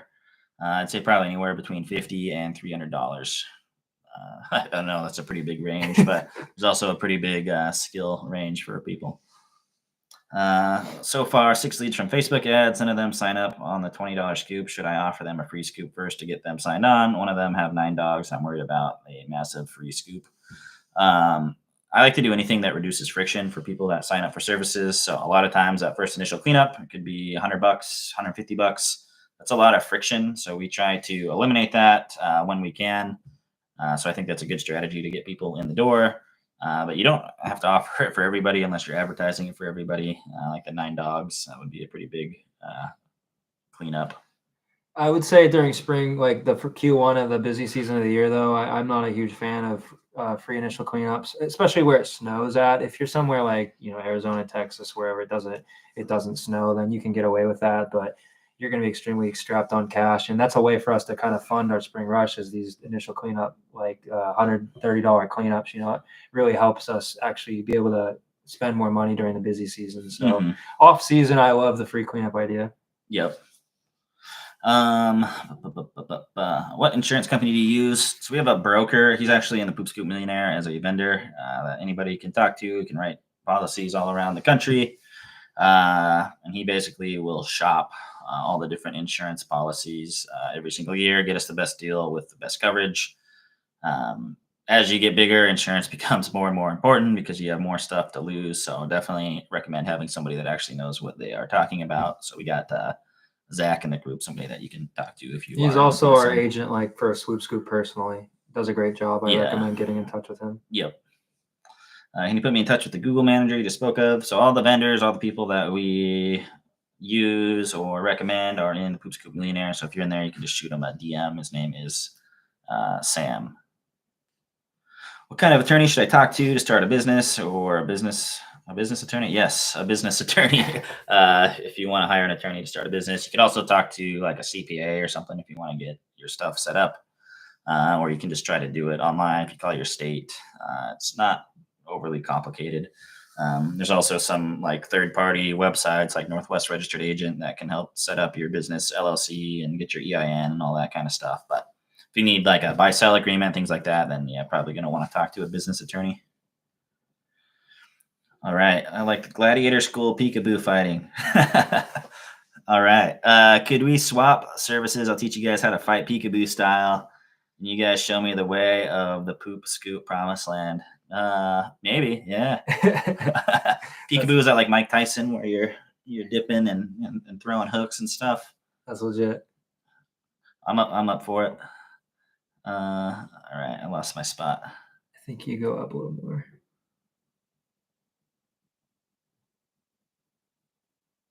Where do we go? Oh man, we got a lot of questions. Here we go. All right, we're gonna start blasting through these a little bit quicker. I'm good for a little bit longer. Yeah, I'm good too. We'll blast through these though, guys. Okay.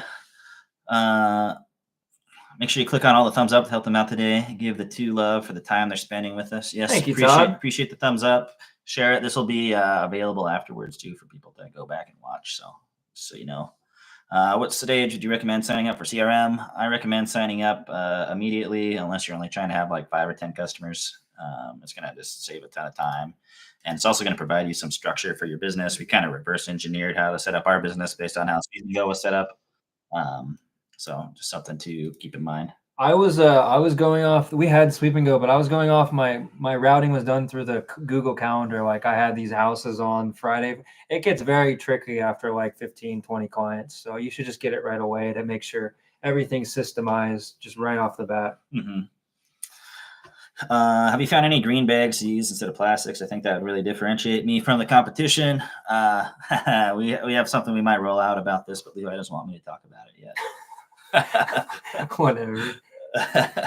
But no, we haven't. But that is something that we're looking into. So, and you probably charge a little bit more if you do that also. Mm-hmm. Where do you get the dog waste station? So we used to have a vendor. I don't know if they're even still in business yet, but nobody really has that much better pricing than the other person. So if you just Google it, there's kind of the 3 main companies. What is it? Dog Waste Station Depot. Dog Waste Depot. Yeah, I could just Google it.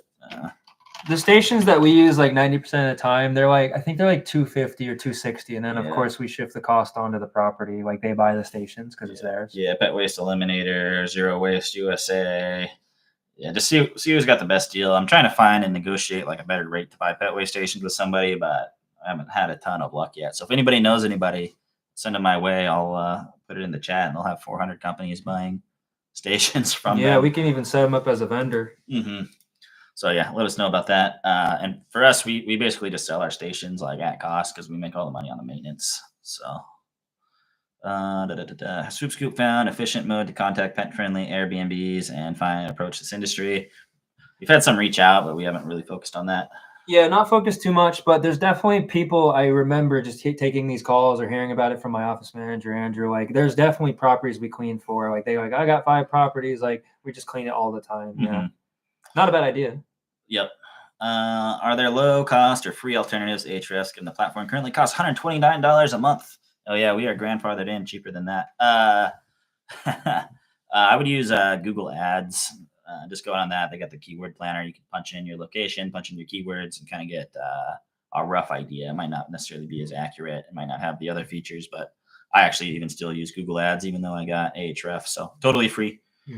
What to do if a dog is in the backyard and is not friendly? We let our clients know if the dogs aren't friendly, but I don't word it that way. They can't be in the yard essentially, but it's all about the keywords, right? It's like some people will be like, oh, my dog's a sweetheart, right? Like, and then it's just like snarling at you at the fence, like, I think the best way to word it, it's all about the way you phrase it. It's more so, is there any chance your dog might not be comfortable with a stranger being in the yard, right? Very different. And then people are like, oh, well, yeah, he's not that friendly. So anyways, they have to be inside. And then if something were to ultimately happen, somebody gets nipped or something, then instead of texting when we're 60 minutes on the way, we'll call them. They have to verbally confirm the dogs will be inside. If they don't answer, we'll come knock on the door. If we can't get a hold of them, skip the yard, come back next week. They're still charged. I have Gore-Tex Adidas. All right. Thanks for the recommendation on footwear. Ah, yes. Thank you. I have access to A-list celebrities and clients in entertainment and sports. I wonder about charging them higher rates. Yes, I wonder also. We have some clients that think our monthly price is our per week price, but we don't do that, and we just charge them what we normally charge people. So. Yeah, $100 a week, I'm in. You can have like zip code surcharges and stuff like that, but I'd be real careful about like charging people money based on who they are versus what you do. Especially if somebody found out about that, probably be bad. Best place site for making a logo. I actually made the Poop Scoop Millionaire logo on ChatGPT. It was, and we had somebody just kind of fix it up a little bit. That's a good place to start.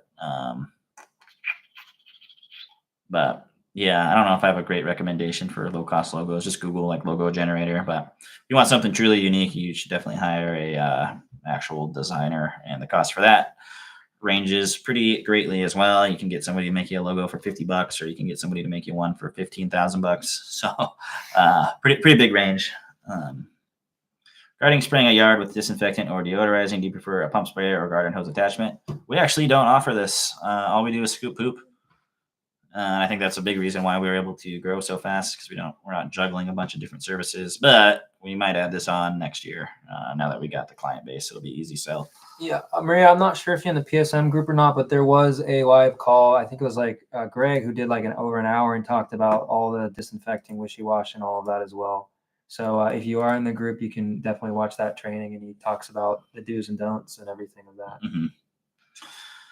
All right. Oh, perfect. Just talked about this one. What policies and procedures do you have if somebody gets bit by a dog for customers and employees?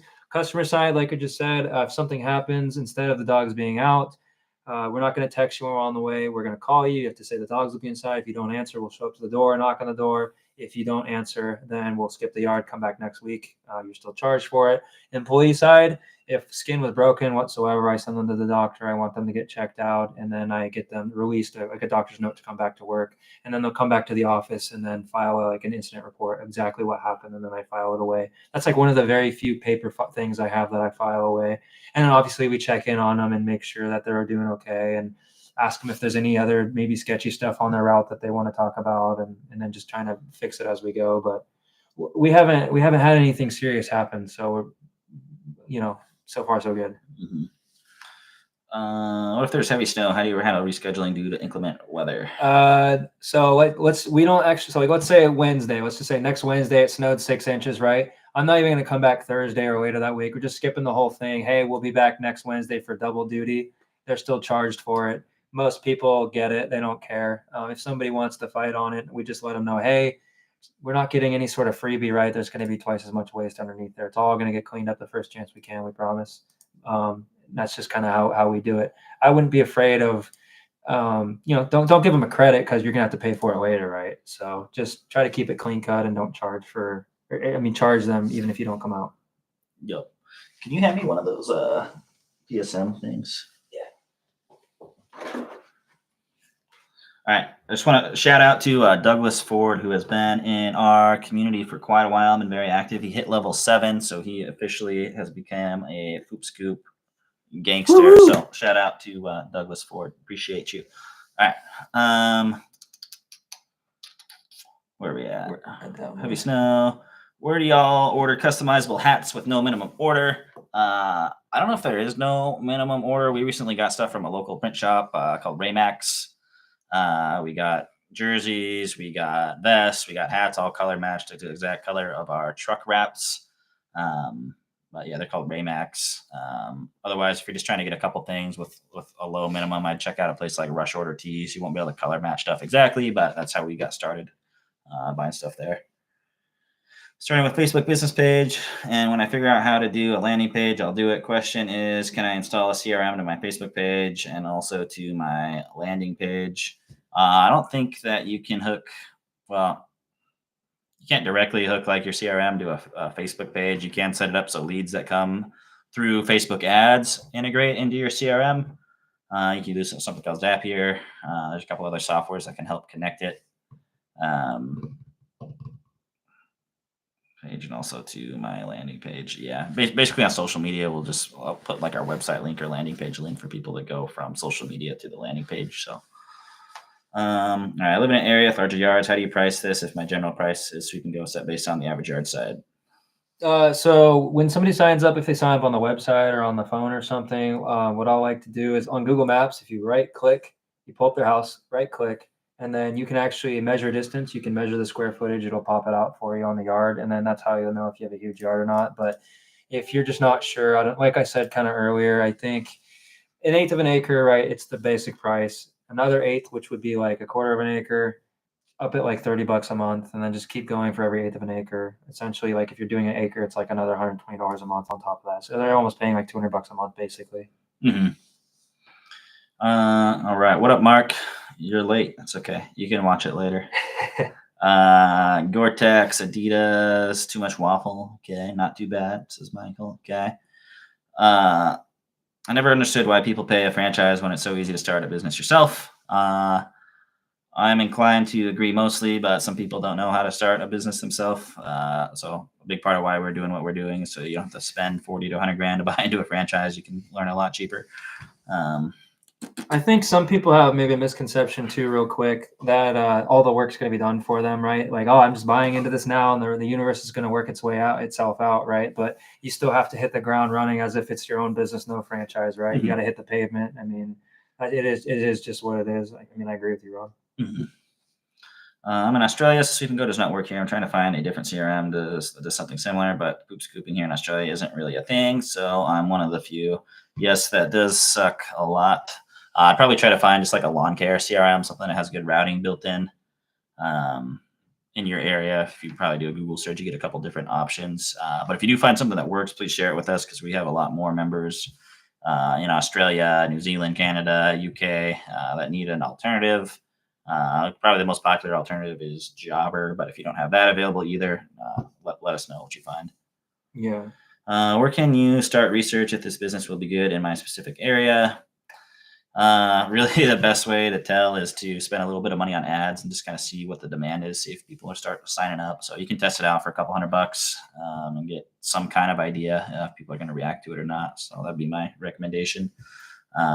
It is kind of directly correlated to population, really, as well. Like something like, I don't remember the exact number, 58% of households have a dog. So, I mean, X amount of people is going to be X amount of dogs, really, on top of that.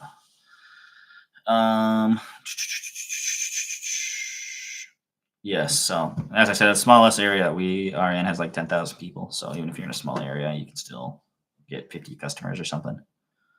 All right. I just started. Oh my God. You guys piqued my interest in the industry. I was trying to choose between pressure washing or window cleaning business to start. How do you guys think those compare to this business?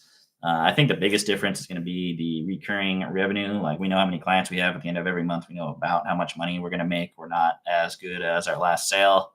So I think both businesses could be good, but I think the basically having people on that subscription is going to be way better. Both of those businesses probably have low COGS. Poop Scooping has almost no COGS, cost of goods sold. So I think that's probably the biggest difference maker. And Poop Scooping is just more interesting to people. It kind of has some virality behind it. If you're running ads for we pick up dog poop, it tends to catch more attention.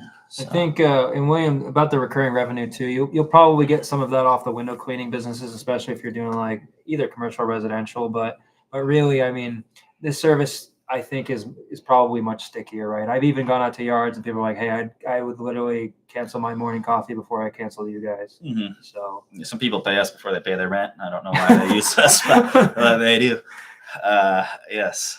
All right. Hey guys, just started a scooping business in Ireland 2 weeks ago. Awesome. yeah, I've gotten 2 customers so far, one on weekly and another bi-weekly. Is it usually this hard? I'd say, yeah, starting a business from nothing in general is hard. It's simple, but not easy in a lot of cases. And I kind of touched about this earlier. If don't have money to spend on ads and stuff, really, I think people really underestimate the volume that it takes to actually start generating the customers. So you do get those referrals and other things like that. I mean, we're talking, 30, 40 Facebook groups a week, multiple times a week. We're talking probably 150 DMs to people to get one person. We're talking 1,000 door hangers to get one client, kind of a thing. Or you spend money on ads and you pay 50 to $300 a customer. So those are kind of the options when you're getting started. Once you get going, you can get referrals and word of mouth and all that stuff. Google organic traffic, all that stuff will help. But getting the ball rolling, getting some momentum definitely takes some effort. You are the best, brother. Been following and learning a lot. 2-part question. Thank you, by the way. Are my prices too high? $120 per month, 75% price, bi-weekly, $90, 2 times a week, double base, $67.50. is that for every single 1 through 4 dogs? Is it 2 dogs? Is your average 120? Yeah. Yes, that's weekly 120. You might, depending on what you are, you might be okay. So really all you could do at the end of the day is test your price and see if it works or not. And asking for feedback when people don't sign up. If people are saying the price is an issue, maybe try dropping that down a little bit. But like in our market in like Seattle, like you should be able to get away with that, no problem. If you do have a problem, maybe slash it by 10, $15 from 120 to 105. That should put your average ticket around $100. Mm-hmm. How many clients does each truck usually have in a day? 25 to 30 for us. Some people, if they have a bunch of small yards, some people are doing like 40 a day. So Levi's out there, he's doing 40 a day. True. They say expect about 80% of what the owner does. So, 25 to 30, you're kind of right in there. Mm-hmm. So, and then, if you work out the math, that's something like 12 to 15 grand a month per truck, which is sweet. Mm-hmm.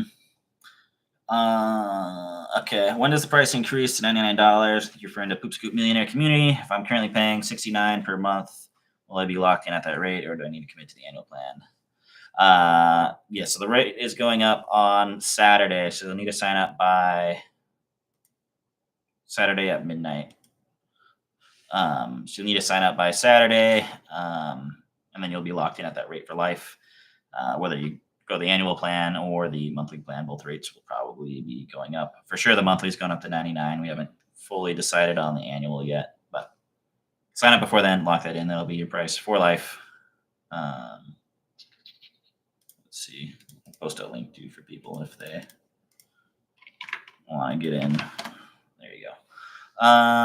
Looks like we did that one. Yeah, I already answered the Australia question. So yeah, if you guys find something, let us know. Started in the UK and had the same problem. I'm using Tratify. Not ideal, but works okay.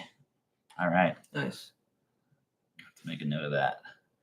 2-part question. I put bundles, 3-month pack, 10% off, 6-month, 15% off, 12 months, 20% off. These are for paid in full, and question if billing on the first of every month. Someone signs up before that. How do you structure it?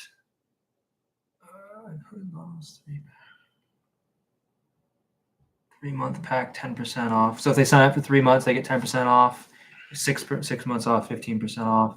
These are paid in full. And if I'm billing on the first of every month, how do you structure? So I guess I can use a quarterly example for us. Like if somebody, let's just say it's like December 15th or something, and somebody signs up for quarterly, on the first cleanup, I'll just run whatever they owe us for like 3 months essentially. And then they're good until February or March or whatever. Does that sound? I think so. Yeah, if they sign up like in the middle of the month or something, then we just prorate the rest of whatever that. It's just prorated. Or even like on a monthly thing, Carlington, it's December 15th. There's 2 more cleanups left in December. I'm billing them for the first cleanup, and then whatever is left of December. Then they're good till January 1st, February 1st, etc. Hopefully that helps. Yeah. Appreciate your time and experience. Thank you. Appreciate you being on the call.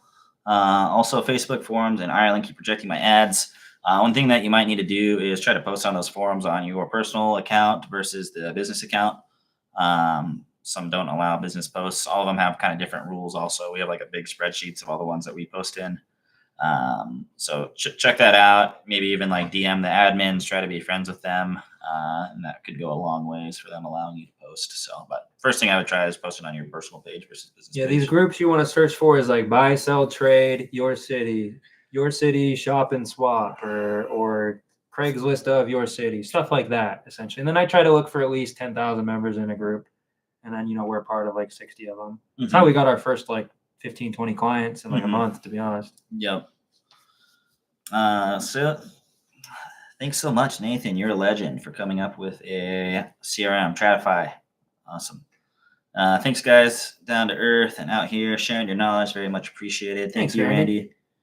Yo, door hangers have not been good for me. Never gotten a call from them. From Erica Kruppen. Right. Yeah, they're not great, but they work if you put out thousands of them. But I'd rather do other things. Yeah. Aussie company. Okay. Park your wrap vehicle at your local PetSmart or Petco. You can stand by your vehicle and hand out flyers. Yeah, maybe check with the store manager first so you don't get kicked out. Yeah, not a bad idea though. Yeah, that's your target market. Trying to do the same in Spain. Reach out. Let's exchange European ideas. Yeah, we'll have to get a European Poop Scoop Millionaire group going out of the U.S. We'll work on it. There's a lot of stuff to work on. Thanks so much for sharing your wisdom. So helpful. Thanks, David. Appreciate it. Great live. Thanks, Erica, the master, the OG YouTube pooper scooper. That's right. The legend. All right. Do you tell your customers to keep their dogs away while you're cleaning? If they're friendly, they can be outside. And then if they're not, the customers know. We explain on the phone or when they sign up on the website. It's all about the way you say it, right? So is your dog aggressive? Is your dog not nice? People will automatically say, well, no, my dog's an angel. And then, it's just deathly terrifying when you're out there. But so just say, it's about the way you say it, right? Is there any chance your dog would not be comfortable with a stranger being in the yard? They're more likely to give you the truth and if you say it that way. Mm-hmm. Yep. Should we be worried about oversaturation in certain markets? Mark, you're in Arizona. I wouldn't be worried yet. I mean, if you think about lawn care companies, there's probably like 300 in our city. So even if there's 30 pooper scoopers in your city, you're probably going to be just fine. But yeah, just do better. And then keep doing better than everybody else. I mean, that whole area in Arizona probably has like 3 million people. I bet that location supports like 15, 20,000 clients. Probably even more than that, yeah. Especially once there's more awareness going on. Yeah. Because then more people are advertising, even if they're your competitors. People will start to know that the service exists. They'll start to kind of shop around, and then it should help everybody in theory grow if you're doing the right things and you're being competitive. Can I do this without running paid ads? How long do you think it would take to get around 120 clients? Yes, you can definitely do it without paid ads. I like to tell if you want to get to 120 clients, I think even if you just gain like 2 clients a week, maybe 3 a week on some weeks, you can get there within a year. But you could certainly get there faster. It's just going to take a lot of effort. So if you're sending out 500 messages a day, you're probably going to get there a lot faster than if you're sending out like 25. You can even focus on the cheap stuff as well. Like, oh, Craigslist is $5. I've gotten clients off Craigslist as well in the past, or the free trial that William was talking about. The nickel knacks, maybe. I don't know what those cost, but there's other, like, if you don't want to just shell out, right? I mean, $5, $20 here and there is going to get you to that goal as well. Mm-hmm. Yep.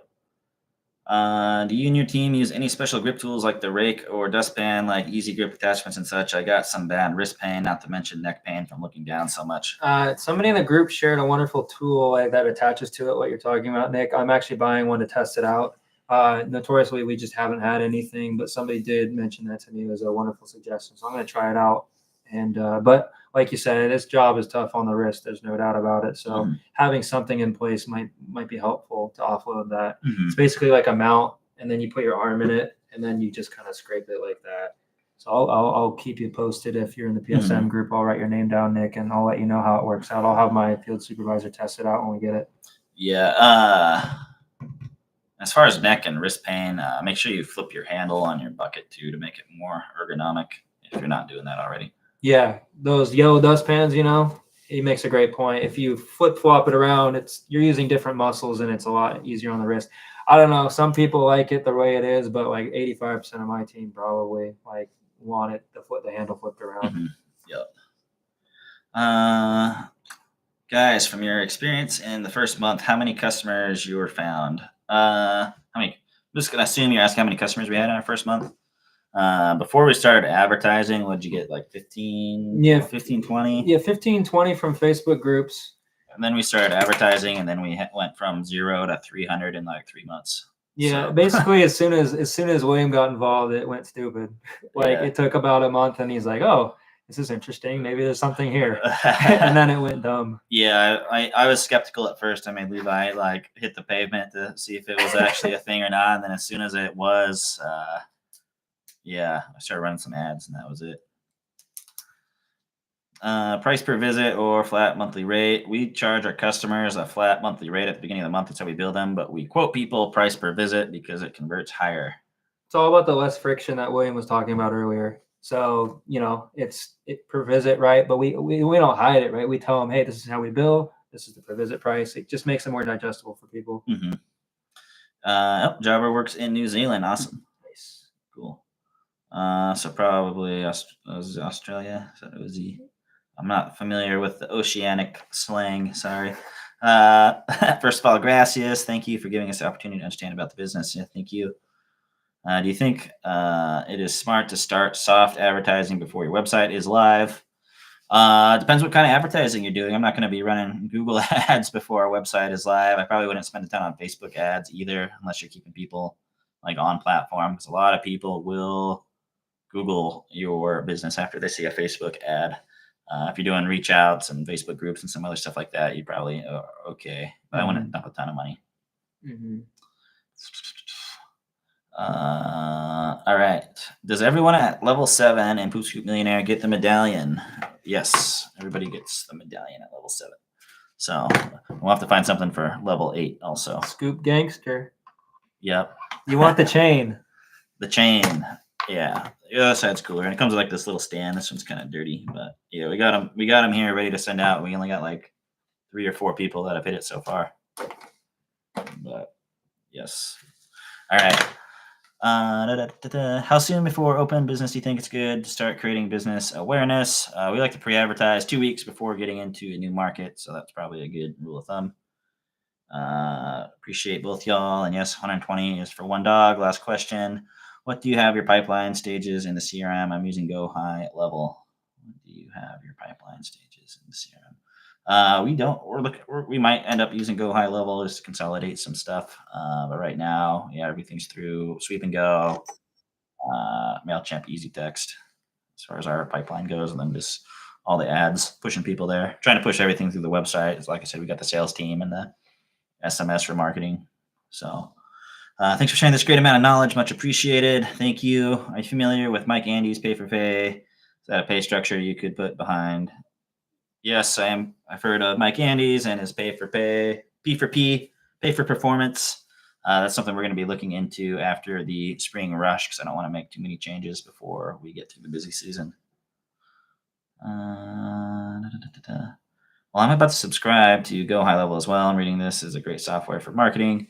Yeah, something that we're looking into. I think it can consolidate a lot of things, listings and citations, your sales CRM, all sorts of stuff. Mm-hmm. Nick Harris is in PSM. Awesome. Nice, Nick. I'll write your name down and I'll let you know about the tool.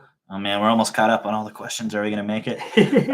Thanks for starting me on this journey, guys. For the UK being as good for me as the US has for you. Just at the customer gathering stage. Great live. Thanks for the info. Thank you, Nathan. Thank you, Nathan. Do you have any Black Friday deals for the group? I have an opposite Black Friday deal for the group. If you don't sign up by Saturday, the price is going up to $99 a month instead of $69. Sorry.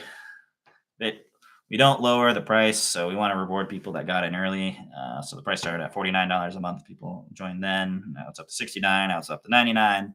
Probably keep it there for a while, but eventually, as it continues to grow, it takes more and more resources on our end. So to continue providing like information and be able to reach out to people and hire moderators and stuff, the price will go up more eventually, but it'll be at $99 for a while. I'm in Los Angeles, so I assume when it comes to payments from clients, and I can use the same method for charging it to customers that you use. Do you recommend one or the one you use?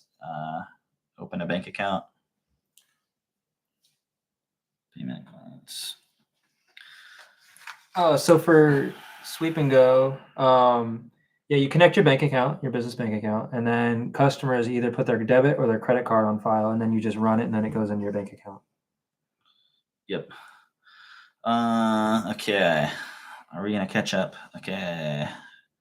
See, if you tell them it's 20 per visit, for example, and they accept, does that mean they immediately pay the full month for that service after approving the visit price? They'll get it prorated. Yeah. So Nick, let's say you sign somebody up today and you're coming out next week. You on the first cleanup, bill them for the first cleanup, and then anything else that's left of the month, it's prorated. So you tell them the per visit price just to make there less friction, right? And then you bill them monthly on the first. Yep. Okay. Thank you. You're welcome. Thank you. Black Friday special. No Black Friday special. Opposite of that. Black Friday unspecial.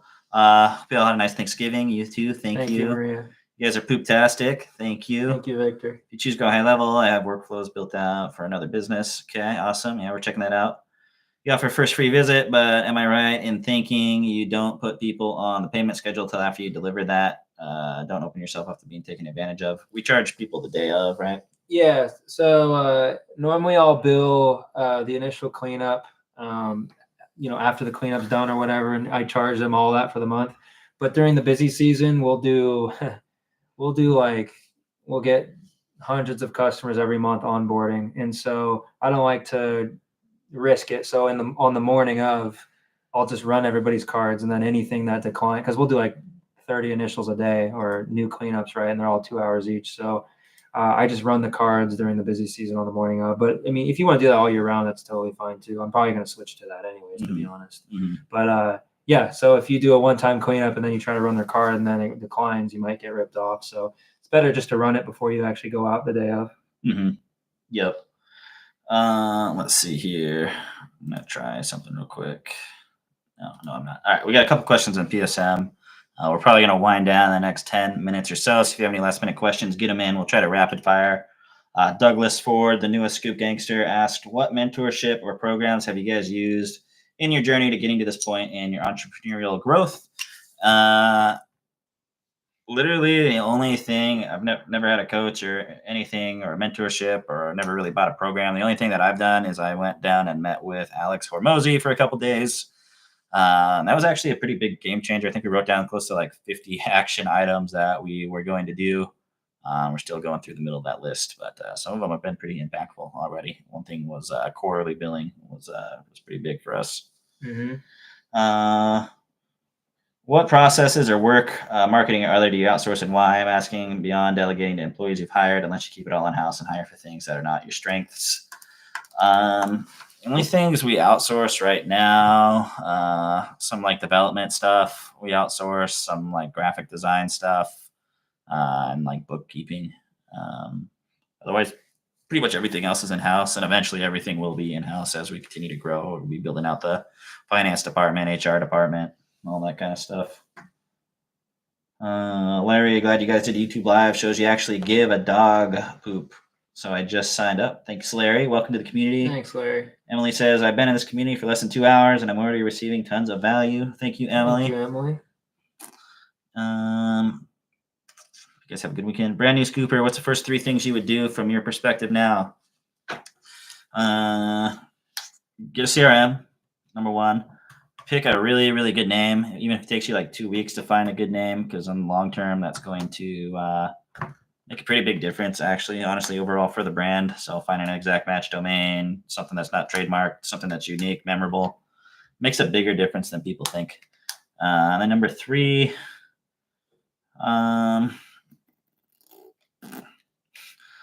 I knew what I knew now, I'd take out like $1 million loan and get like 10,000 customers right away. Yeah. But I wouldn't recommend that for other people.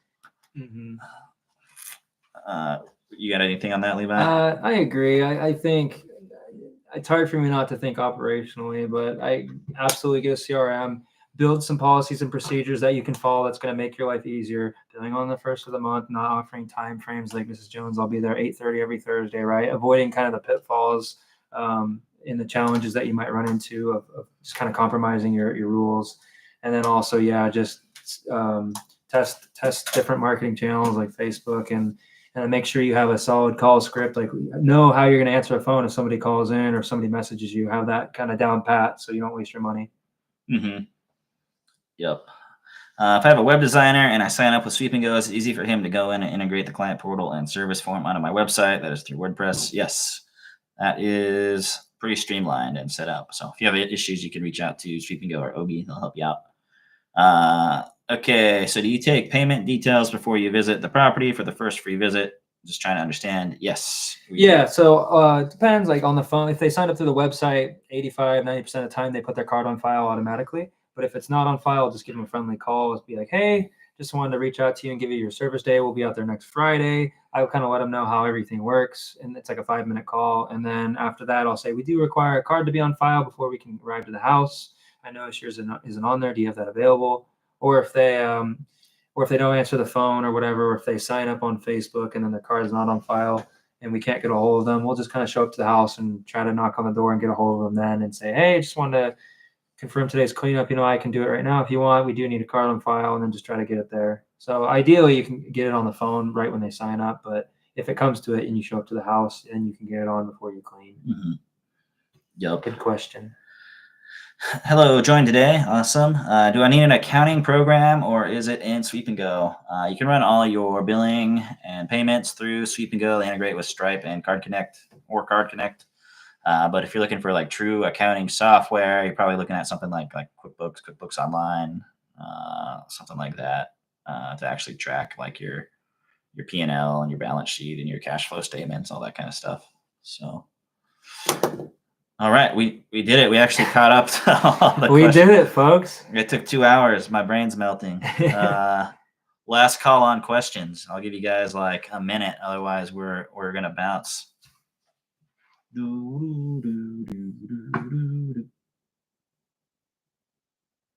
Yeah, that's right, Mark. It sounds like you don't require the card on file in order to sign up on Sweep and Go. Kind of goes back to the friction thing, right? Some people don't like the idea of signing up and not knowing the company or not talking to somebody first, right? But they at least onboarded themselves. We leave the option because I don't want anything to fall through the cracks. Like chances are they just need a quick phone call and they'll put it right on. They just want to hear from somebody, right? Mm-hmm.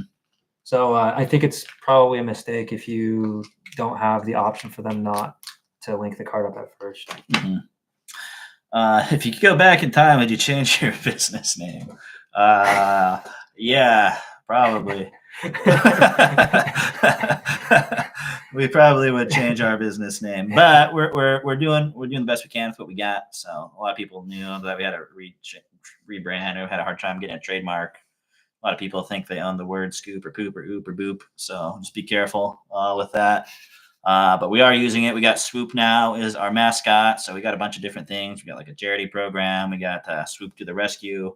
We're going to be helping start a nonprofit that helps pay for emergency dog surgeries for families that can't afford it.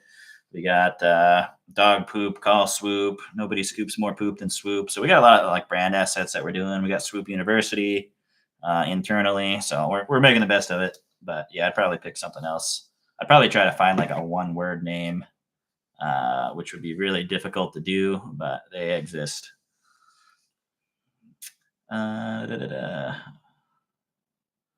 Thanks so much. Yes, thank you.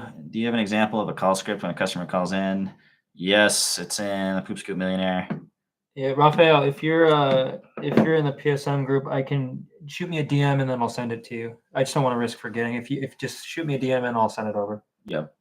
Yes, there will be a recording of this in PSM. Okay. We don't have access to Sweep and Go in the UK, so what are the bare minimums I would need on something similar? Routing, billing are probably the 2 bare minimums. If you can find something with customer onboarding, that would be a bonus. Yeah, you can like get away with the PayPal invoices and QuickBooks or whatever, but ideally, like he said, something with routing and then onboarding and then ideally billing, so it's all in one spot. Yeah, those are the 3 main things. But I would say routing is going to be the most important thing. Because and being able to just like keep track of your customers, who's on the route, what days, and who's paid and not paid, just something to manage all of that.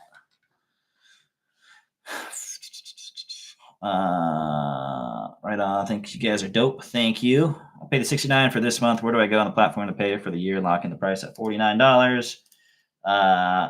So you go to, hold on, I gotta go into my $1 club here. You just go to settings, and then you go to manage membership, and then you can hit the upgrade button. And the other thing is, if you are an annual member, we do have annual members only courses. So that's kind of another benefit. You lock in the price, and then you also unlock specific courses just for you because you made a full commitment to the year. So we try to give some extra content for you guys. Love what you're doing. Thanks, you. Rich. Thank you. New to PSM. Awesome. Welcome. Awesome. He's on there. Raphael. Okay. New to the area, so no friends locally on Facebook. Best way to get my first customers. Posting in Facebook groups, DMing anybody that interacts with that, offering them the free trial method where you give them a cleanup or 2 in exchange for like a Google review. For us, the best way to get customers was Facebook and Google ads, though, if you do have some money to spend. Thank you, Michelle. Thanks, Michelle. What's the minimum ad spend to be effective in Facebook and Google ads? Google ads, you're probably looking at like $1,000 a month, $30 a day, kind of on the low end. Facebook ads, probably $50 to $100 a day. Each lead or message typically will cost between $10 and $30. If you only close 1 out of 3 or 1 out of 5, if you're not very good at it, it kind of gives you a frame of reference. When it comes to paid ads, where do you gents find tends to work the best for you in the off season, like meta retargeting? You still run search ads. We run Google ads all year round. We'll turn it off or down the Facebook ads during the summer or the slower months. And then we'll focus more on like email marketing, text message marketing. We're building that sales team to make phone calls and stuff. So that's what we do in the off season.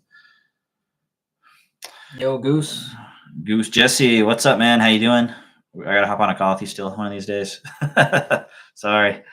Annual membership. Can you please explain it again? I was not aware of annual subscriptions. I think you're talking about Poop Scoop Millionaire. Yeah, you can get an annual membership, and it is a pretty big discount. I think it drops it down to $49 a month if you buy an annual membership. Instant unlock of all of the materials, and then you also get access to the annual member only courses that we're making as well. Yeah, access that inside the settings, and then you can change to annual. Mm-hmm. I think I made a video about it. If you go to the forum, I'm going to search like annual membership. You should be able to see it if you need help, or you could just shoot me or Levi a DM. Thanks so much. This is Major. Awesome. Glad you found value in it. Poop Scoop Millionaire on Skool is where you guys need to be. It's great. All seriousness. Pays for itself. Thank you. Thank you.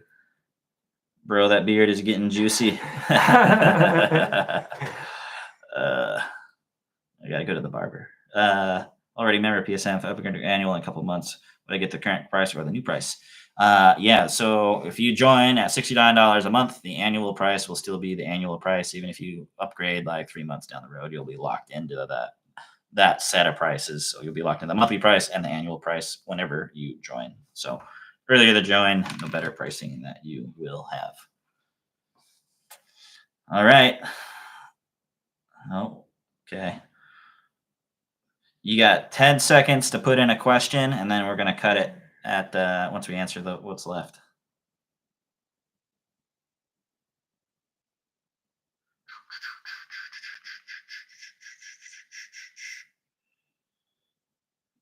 Okay. Time to ask a question is over. On Facebook ads, I had it set to messages, and all the results were people accidentally messaging and saying no thanks on auto responses.